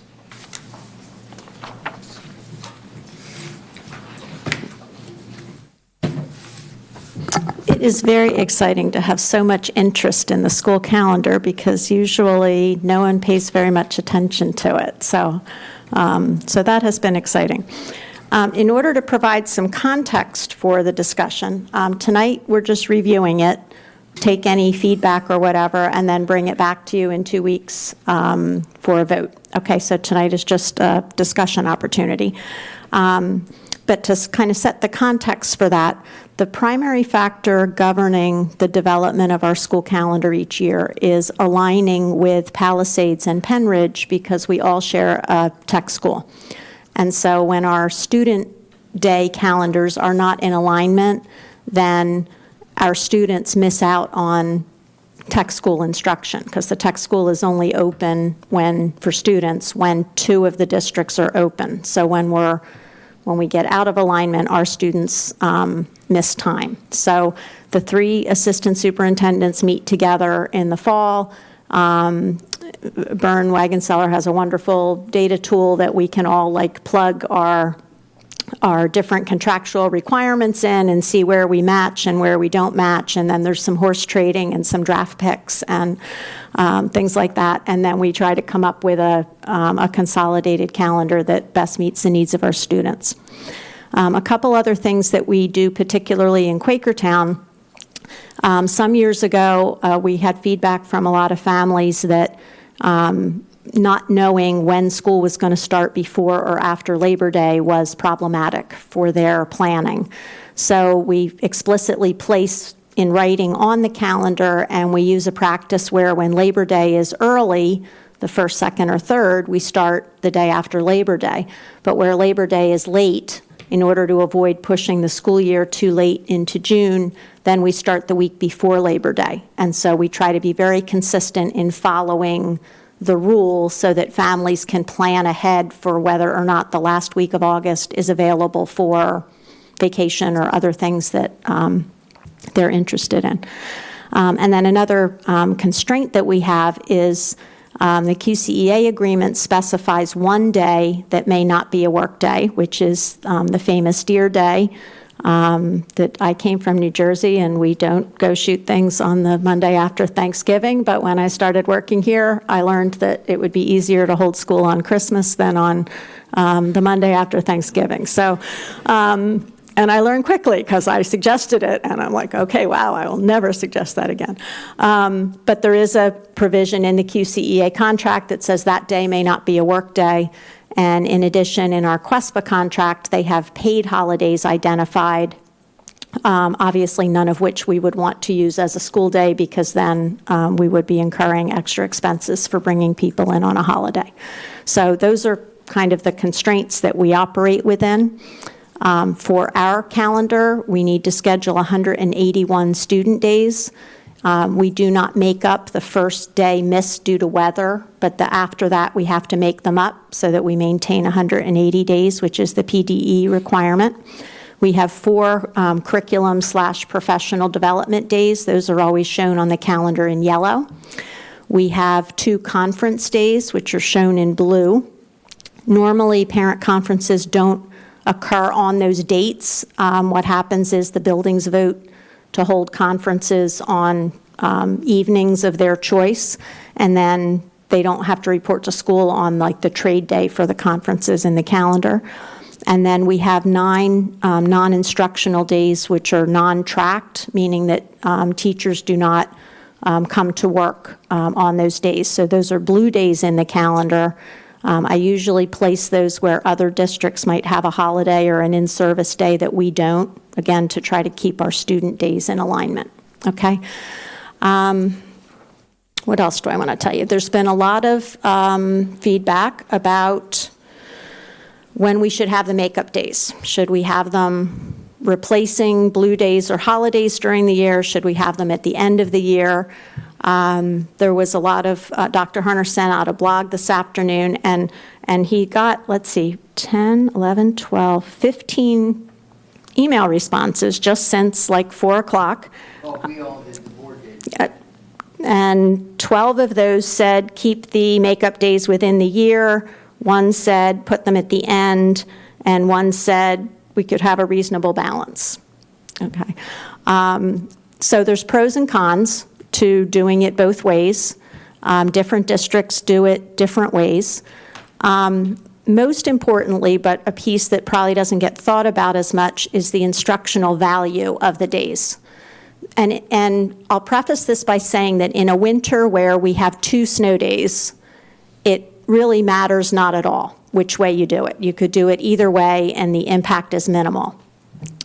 In years like 13, 14, which was Dr. Harner's first year here, if you remember, the community got to know him quite well because they heard from him at 5 o'clock virtually every morning for his first few months to close school. And in that year, we had 9 closing days, okay, 8 of which we had to make up. If we had put the makeup days at the end of the school year that year, children would have been in school until June 25th. So in a year like that, it really matters a lot. In a year where there's 1 or 2 days, it doesn't matter so much. But for a lot of our students, like AP courses, for example, the AP testing is always the first 2 weeks in May. And that works for a lot of districts in the South that tend to start earlier in August and like end by Memorial Day. For districts in our region, there's still a lot of school left at the time of the AP exams. So if you have a winter where you lose 7, 8, 9, 10 days of instruction, it's awfully hard. And those days are in June, then it's awfully hard to get kids all of the instruction that they need to be prepared for those exams when you've lost that much instructional time. The same is true of other kinds of testing, but that's probably like the biggest example. We'd also, if we put more of them at the end of the year, in a bad year, we might have a problem with graduation, because once we fix our graduation date, we can't necessarily change it. So if we set graduation for June, let's say this year, it's, June 8th, I don't remember which day we set it for, so don't start any rumors that that's when graduation is. But if we set it for the last day of the school year, and then we added 7 makeup days, well, now graduation is occurring way before the seniors have had 180 days of instruction, and you require final exams. So do we do the final exams in time for graduation? How does that work? So there is a risk, again, in a year that has a lot of snow days, that you really would get a mismatch between when graduation is and when school would actually be out. Generally, I think at the high school level, where students have jobs that start in the summer, or maybe participating in summer programs, or colleges that do orientations in June for students, I think that's where we used to have more complaints about the school year going longer. And the other issue in June, now we're going to be down to only a couple of unair-conditioned buildings. But if you are a student at NIDIG or QE, you definitely do not want to still be in school June 15th, June 18th, June 20th, So we run the risk of more excessive heat day problems than when we end earlier. So those are kind of the some of the pros and cons, and I did put like a fact sheet together for you that you have in board docs to just try to explain the context.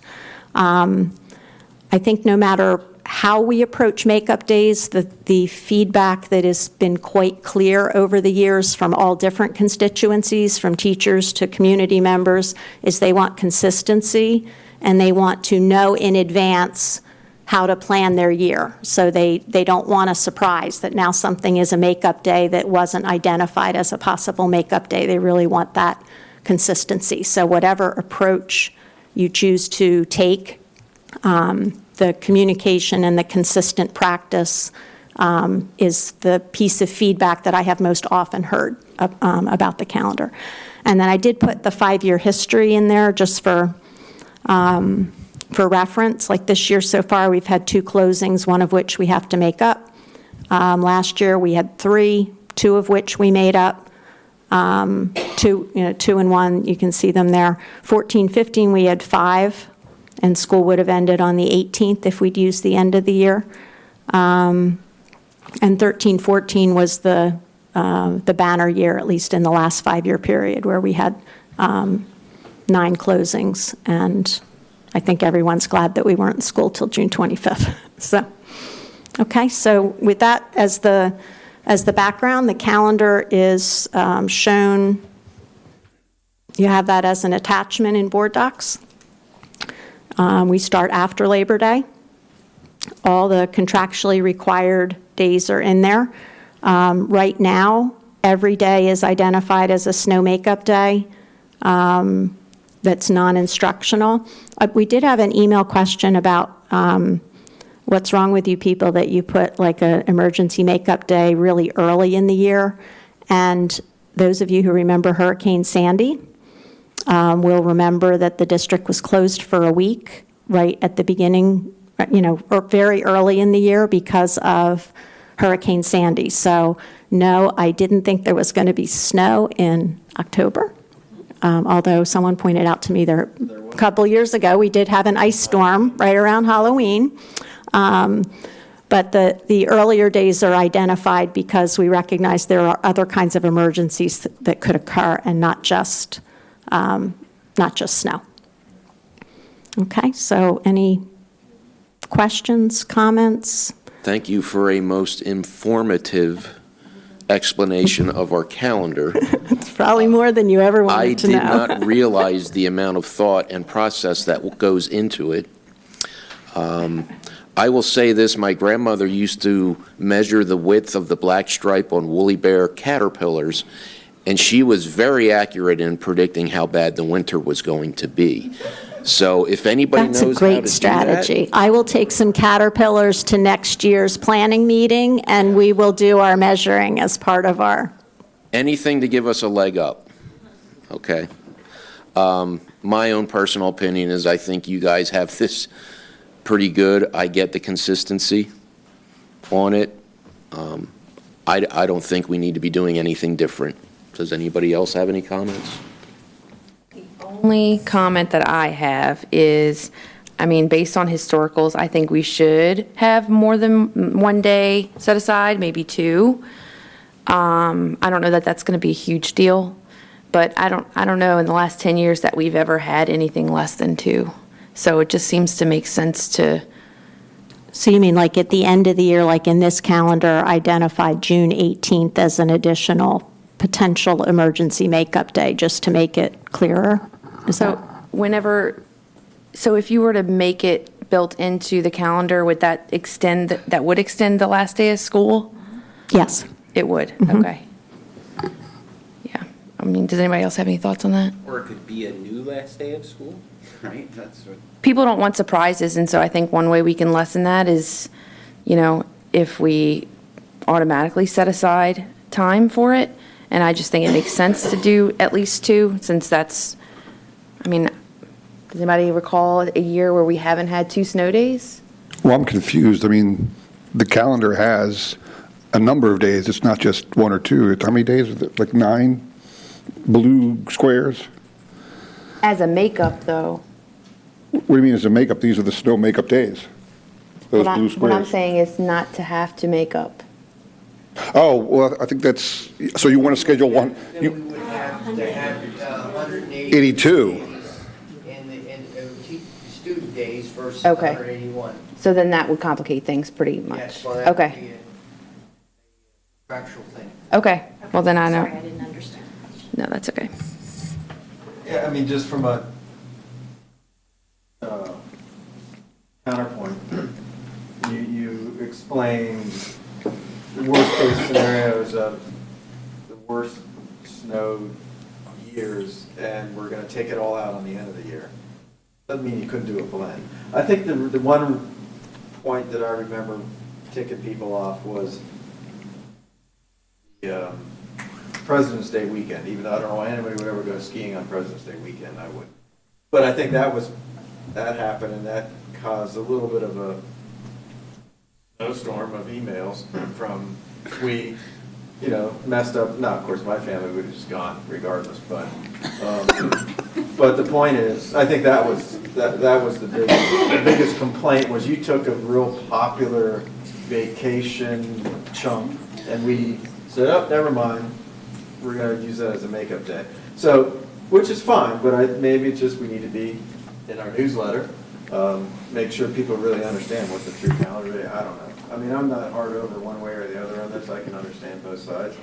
And it sounds like we're constrained even by other school districts, and it gets pretty murky pretty quick. And, okay, we did do our best. That's good enough.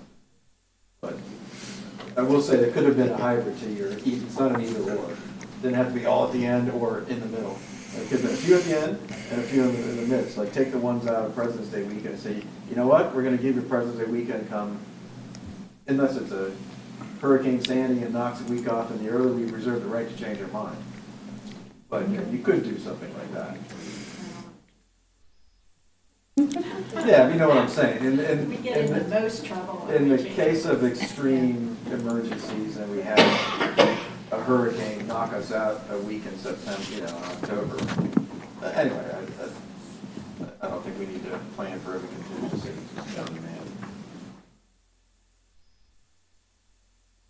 Mr. Klein, I'm looking for, so the community who maybe they're not watching right now, or maybe they are. Tomorrow is when the live stream goes, or the streaming goes up, correct? We'll post the video. Post the video tomorrow. I sent out the blog tonight asking them to respond if the combination, so all of our parents have received an email with a link to the presentation you have tonight that's in your board docs. They have a link to that. So as it stands from what I'm hearing, is to leave it as it is, and then we can flex at the next board meeting if we get overwhelming feedback to change it in a different way. Is that fair? Yes. So the community knows. The initial feedback has been, don't change it, by Ms. Edwards' comments and some of the emails that I've seen. There doesn't seem to be a move afoot on the board to want to do a lot of changes, so I think that's a reasonable. One of the interesting things from the comments, I believe I'm interpreting it this way, is that I said in my blog home to the parents that we would recommend to the board to not use Martin Luther King Day as a snow makeup day, but they're coming back and telling us to use it. Is that how you're reading that? Yes. Yeah. So right now it is Martin Luther King Day would be considered, and then we'll see how things go if that's fair? Yes. Okay, thank you. That completes that part of the discussion for us. All right, moving on, we are to the public comment section for the fiscal items to be presented tonight for a vote. Would anybody like to make a public comment regarding the fiscal items?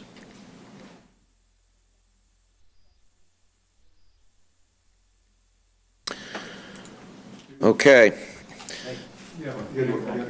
Oh, I'm sorry, I missed it. Yes, please come up to the podium. State your name and area of residence.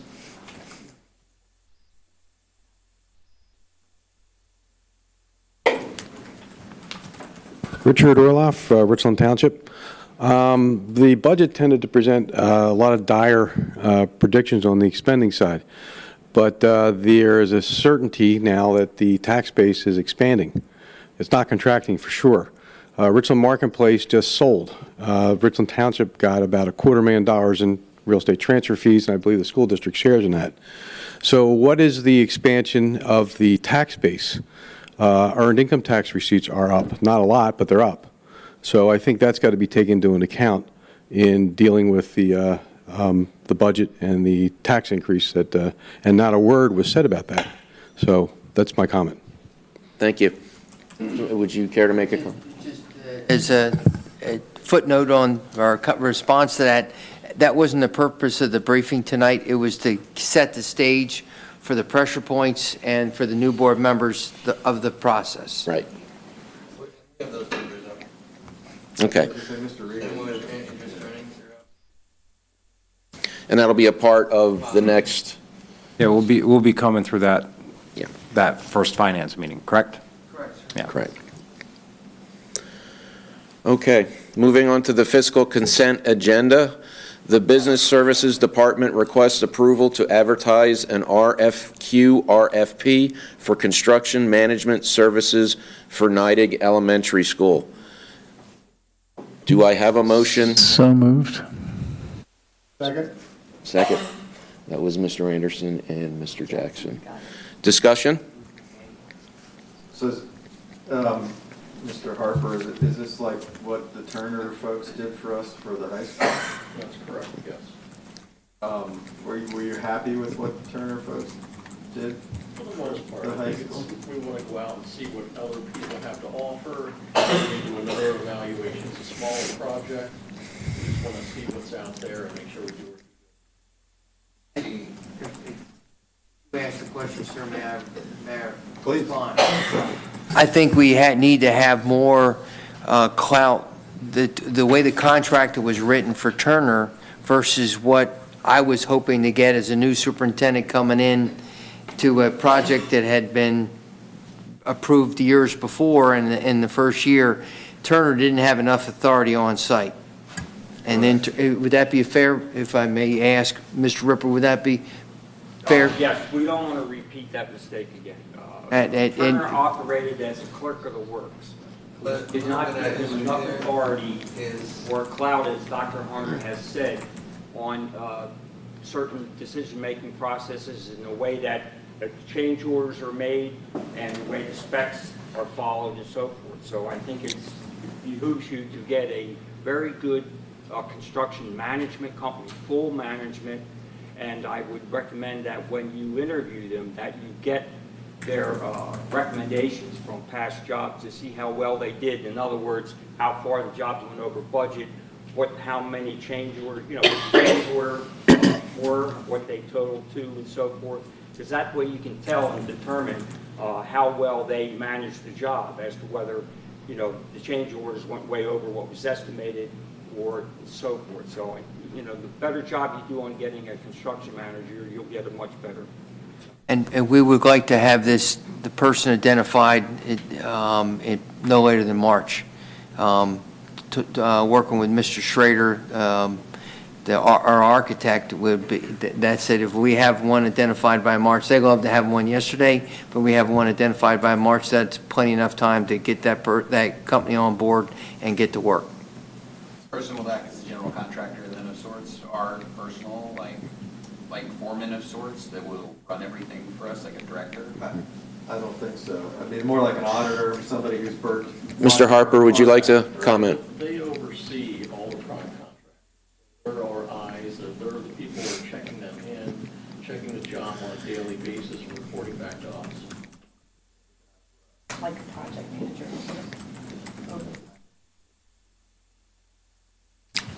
Any other comments? All in favor, say aye. Aye. Opposed? The motion passes unanimously. Okay, moving on to the Human Resources Consent Agenda. We have one item. It is a termination of employment for Carol Zarenda, teacher, effective January 11th, 2018. Any, state your name and areas of residence, please. Good evening. My name is Ellie Bruce. I sent probably all of you, if not most of you, an email yesterday. My son was the victim of Mrs. DeZarenda's actions. I don't like public speaking, and I'm very emotional, so please bear with me. You know,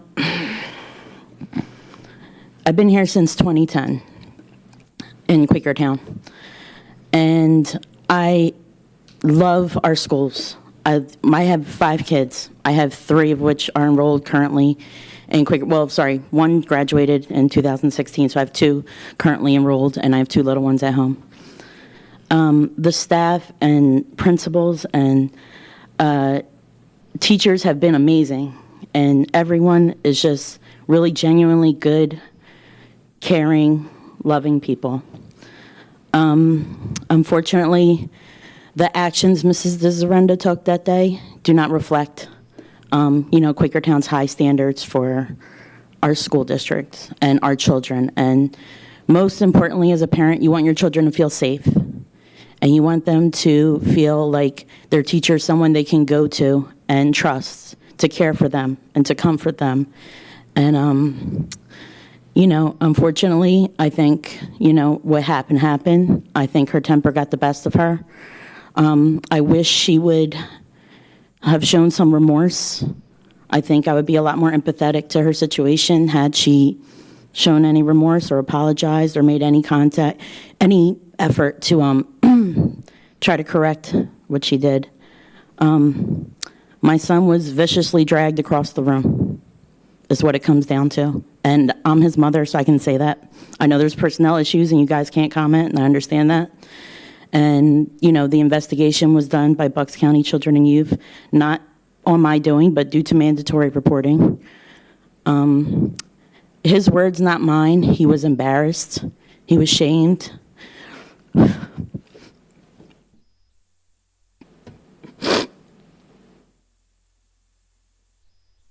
That this happened in our schools is really upsetting. Sorry. That this happened in our schools is really upsetting. Had she dragged him to save him from stepping off a curb and getting hit by a bus, I would be here singing her praises. But what happened was he didn't do something in a timely manner to which she wanted him to do. So she forcibly dragged him and sat him down where she wanted him to be. I know you guys have a protocol to follow, and I know there's procedures for incidents like this, and I'm sure you will all make the right decision. But, I know, a lot of your job is, budget and numbers and everything, but I'm here to bring the emotional aspect of what the parents go through. I'm sure a lot of you are parents, as our audience as well. Nobody wants their child to be scared to go to school.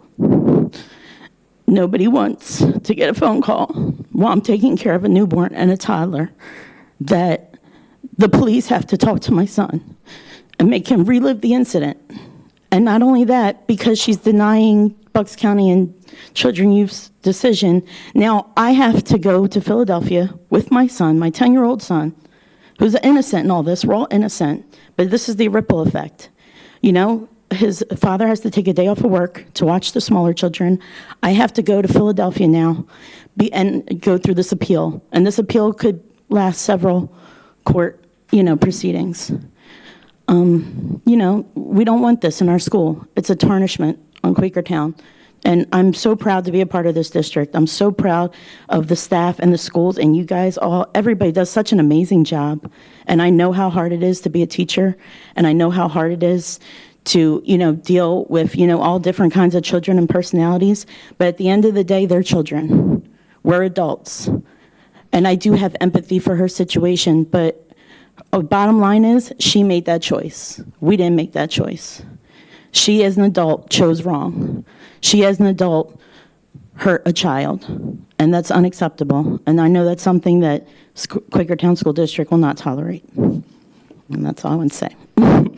Thank you very much. Thank I you. know that was hard for you to do.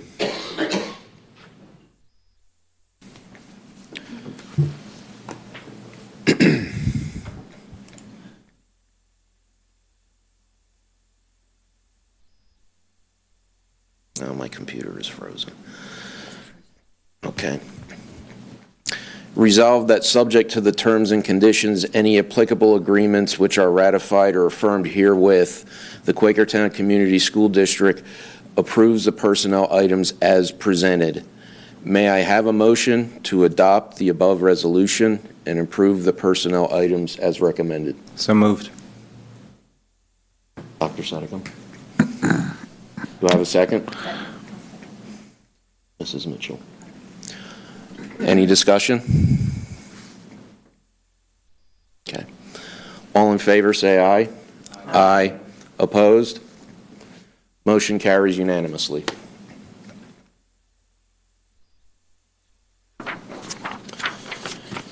We have some informational items.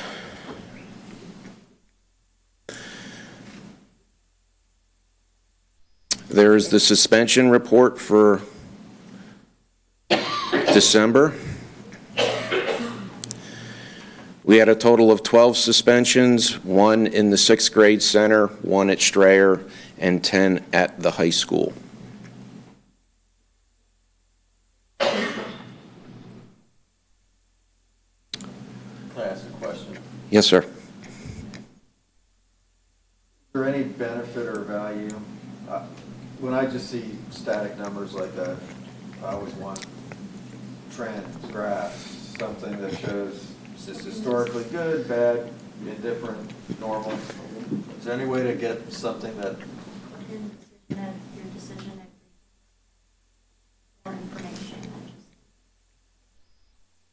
Or it's the engineer in me, not the accountant. Accountants love numbers themselves. I like graphs. Ms. Edwards, would you please explain that more than what?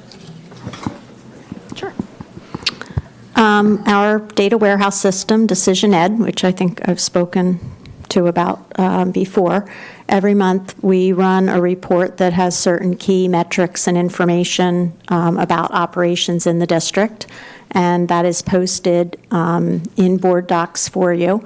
There's instructions on how to view it most easily on a laptop. It has the different infractions that occur, the number. It shows the different types of disciplinary consequences that are provided. It has grade distributions, I know, which is a subject near and dear. Some students do indeed fail, but it shows you the grade distribution at high school and at middle school. It has our metric reports from the most recent metric reporting, and various other reports and information. So we update that once a month.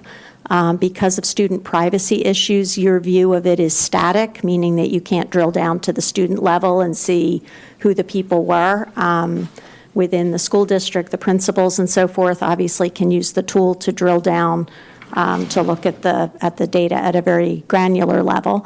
And we are almost finished, right, with incorporating Keystone Information Systems, which is our personnel and financial data, into the data warehouse. So we'll be, over time, adding more tabs that show you some financial statistics and return on investment for different programs and things like that as we continue development of this tool. Okay, so that sounds like I'll just be more overwhelmed. But, so my point is, why do we show the suspension report? Is that a legal obligation that we look at that? I think it's just not a legal obligation, it's information, I assume, was requested by prior boards? Or At some time, yes, at one time it was requested, and so we've continued to provide it. We do not have to do that if you don't want to see it anymore. For example, I might say, if I saw a graph and I saw a blip, this report was a blip, oh, whoa, why, what happened?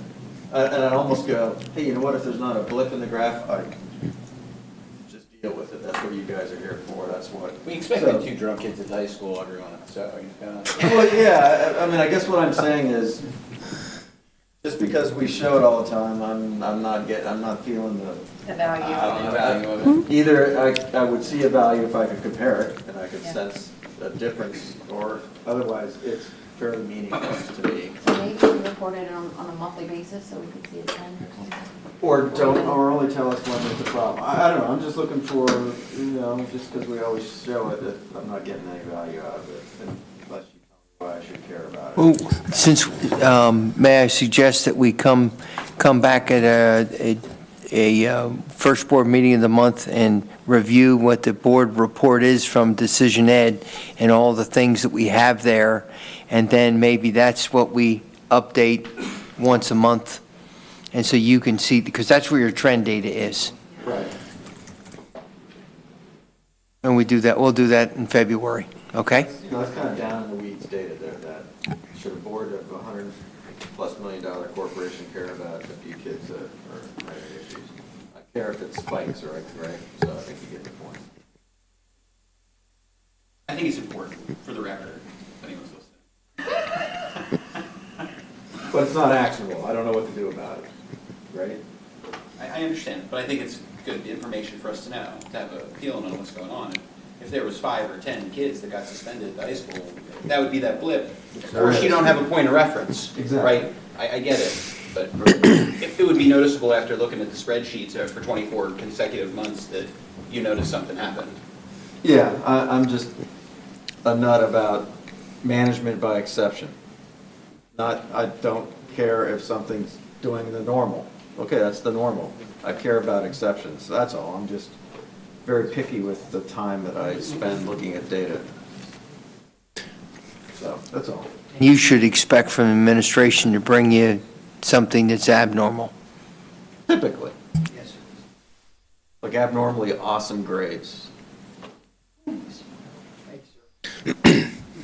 Okay, just a quick reminder that updates to the board briefing book are located under the library tab, as well as information on the data and how to best view it on your laptop.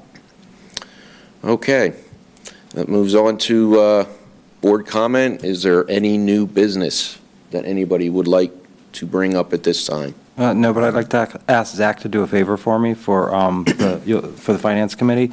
Can you bring a summary of the past 4-year line items with you, and also the enrollment number and staffing during each of those years? One of the things I think that we should go over and sort of ascertain is we've gone from 92 million to 106 million over the past 4 years with declining enrollment and declining staffing, and so one of the things we should be looking at is why. Okay, is it look where those hot things, and if you could actually a little bit of discussion about where we've been getting hit the hardest, because Dr. Harner, there's only so much orange juice we can get out of this orange, and so to be able to evaluate a little closer where we're getting hit the hardest, because the costs are going up faster than inflation despite continual cost-cutting efforts, and like Dr. Harner mentioned before, he's running out of things to cut. Okay. Thank you, Dr. Sedicum. That brings us to our last public comment of the evening. Does anybody have any comment? Please approach the podium and state your name and area of residence. Chris Spear, Milford Township. I really don't have a whole lot to say, actually. Yeah, I know. But I had one for the procedural things for these board meetings. So when you came up and you started doing your facilities thing, you give the public a chance to do their comment before you even bring up what you're talking about. That's correct. That's by Robert's rules. So you cannot add another public comment thing before a vote would have taken, like if you would have decided to vote on Milford today, nobody in here would have even known you were going to be bringing Milford up, and you could have voted on Milford today. That would have been on the agenda, which would have been public. Well, he did say you could have the vote at any time. Like, you could have actually just decided to have that vote, and it wouldn't have been on the agenda. And generally speaking, I can tell you that we try to keep to the agenda. The agenda is built. It's updated, I think, prior to the meeting itself.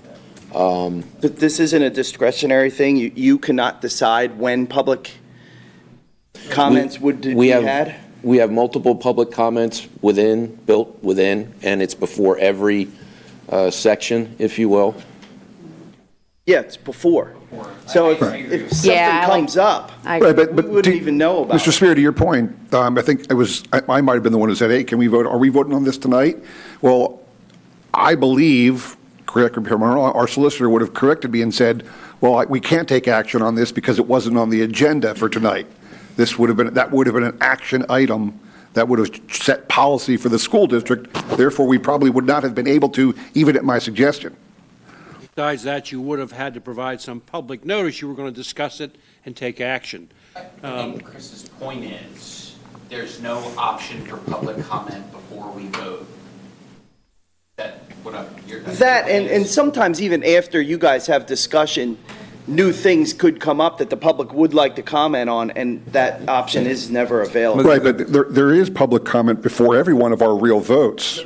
Before, but not after your discussion. Right, but then you get to a juggling act. I mean, how often do we allow public comments on our comments? It's just like Mr. The board meeting, right? I mean, Correct. we Yeah, the gotta do board- our business, and if we're just constantly having a conversation Yeah, with you all. the board is a governing body, and ample time is given, according to Robert's rules, for everyone to address their issues and feedback, and coming up to the vote is sort of a finality. And so all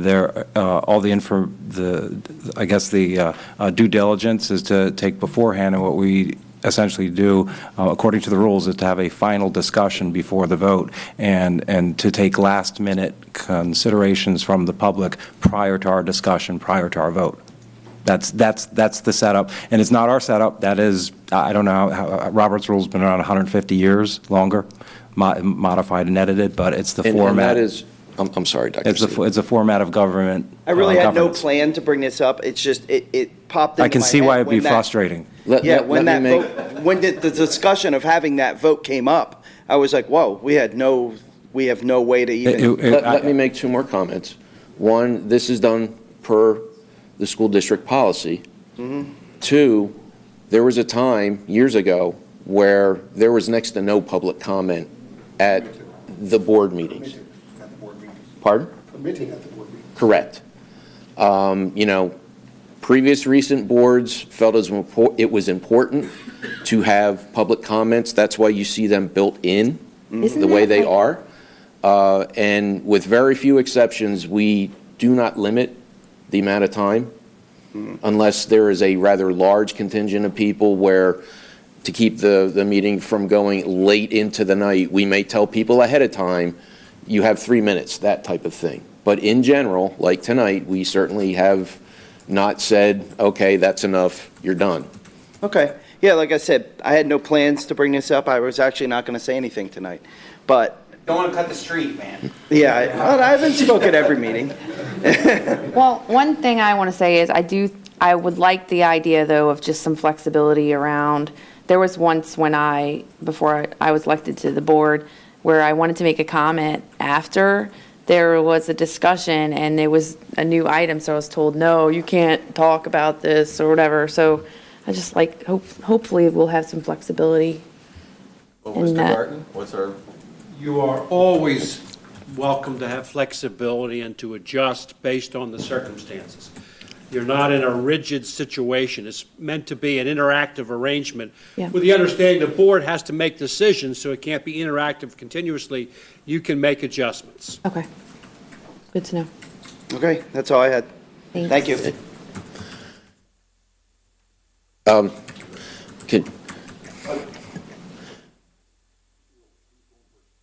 All right, you're closer, Rick, come on up. Picking up on the solicitor's comments, this is the board's meeting, it's not the public's meeting. State law requires only one session of public comment. This board and then your predecessors were very, very generous. There's about 5 to 10 periods of public comment that you allow for. Second thing, I remember in those meetings when the board would have a 3-minute hourglass, they'd wait till about 11 o'clock at night, and then the public could get up and speak. So this is a huge improvement. I remember when Linda Martin was the board president, and she would come down here standing right next to the person making public comment, trying to intimidate them. So I don't think there's a lot of reason to gripe about the public comment policy such as it is. It's very liberal compared to what it used to be. That's all I have to say. Thank you.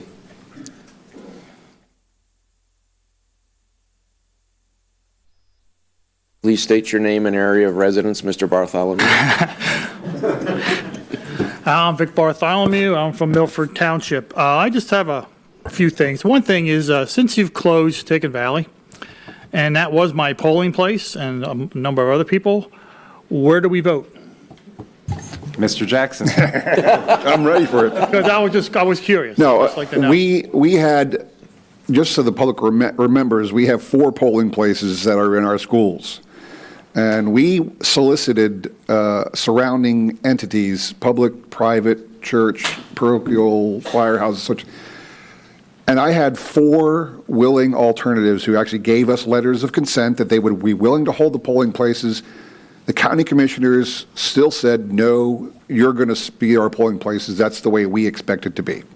That's my gripe. To Tohocken Valley, East Swamp Church right next door had agreed to do it. Now, that really is contingent upon the Board of Elections. They make the ultimate determination. Okay. It's their call. We have no say in it at all. I was just curious that maybe you would know. That's why I came up and They asked. do publish a notice, however, when they change the polling place in the newspaper, so. Okay, I'll have to start getting the paper then. Okay, I have one other small comment, and I know you're going to work on, you're going to take bids on Nidec Elementary, and I really sincerely hope you really investigate all the people you get bids from, because where I used to work a long time ago, we had an old saying that figures don't lie, but liars do the figuring. So just make sure you really dive into all those figures, because it can always come back to haunt you, and then it comes back to us. So Just that's like all I the have to roof, say. right? The 10-year roof that needs to be repaired. Well, that's very true. Replaced. Liars, figures. Yeah, I know. That's it. Thank you. Any other comment? Okay, we have some calendar items. Thursday, January 25th, we have the Finance Committee meeting in Community Room A here at 6 p.m. At 7 p.m. is the regular voting meeting. Saturday, January 27th is the board retreat, which is held in Community Room A. Hope to see you all there. Well, just the board, not you all. Well, I was looking at you guys when I said that. Because it's a retreat, like Mar-a-Lago or someplace with, but no, it's right over there. Doctor, In case the first treat wasn't good enough.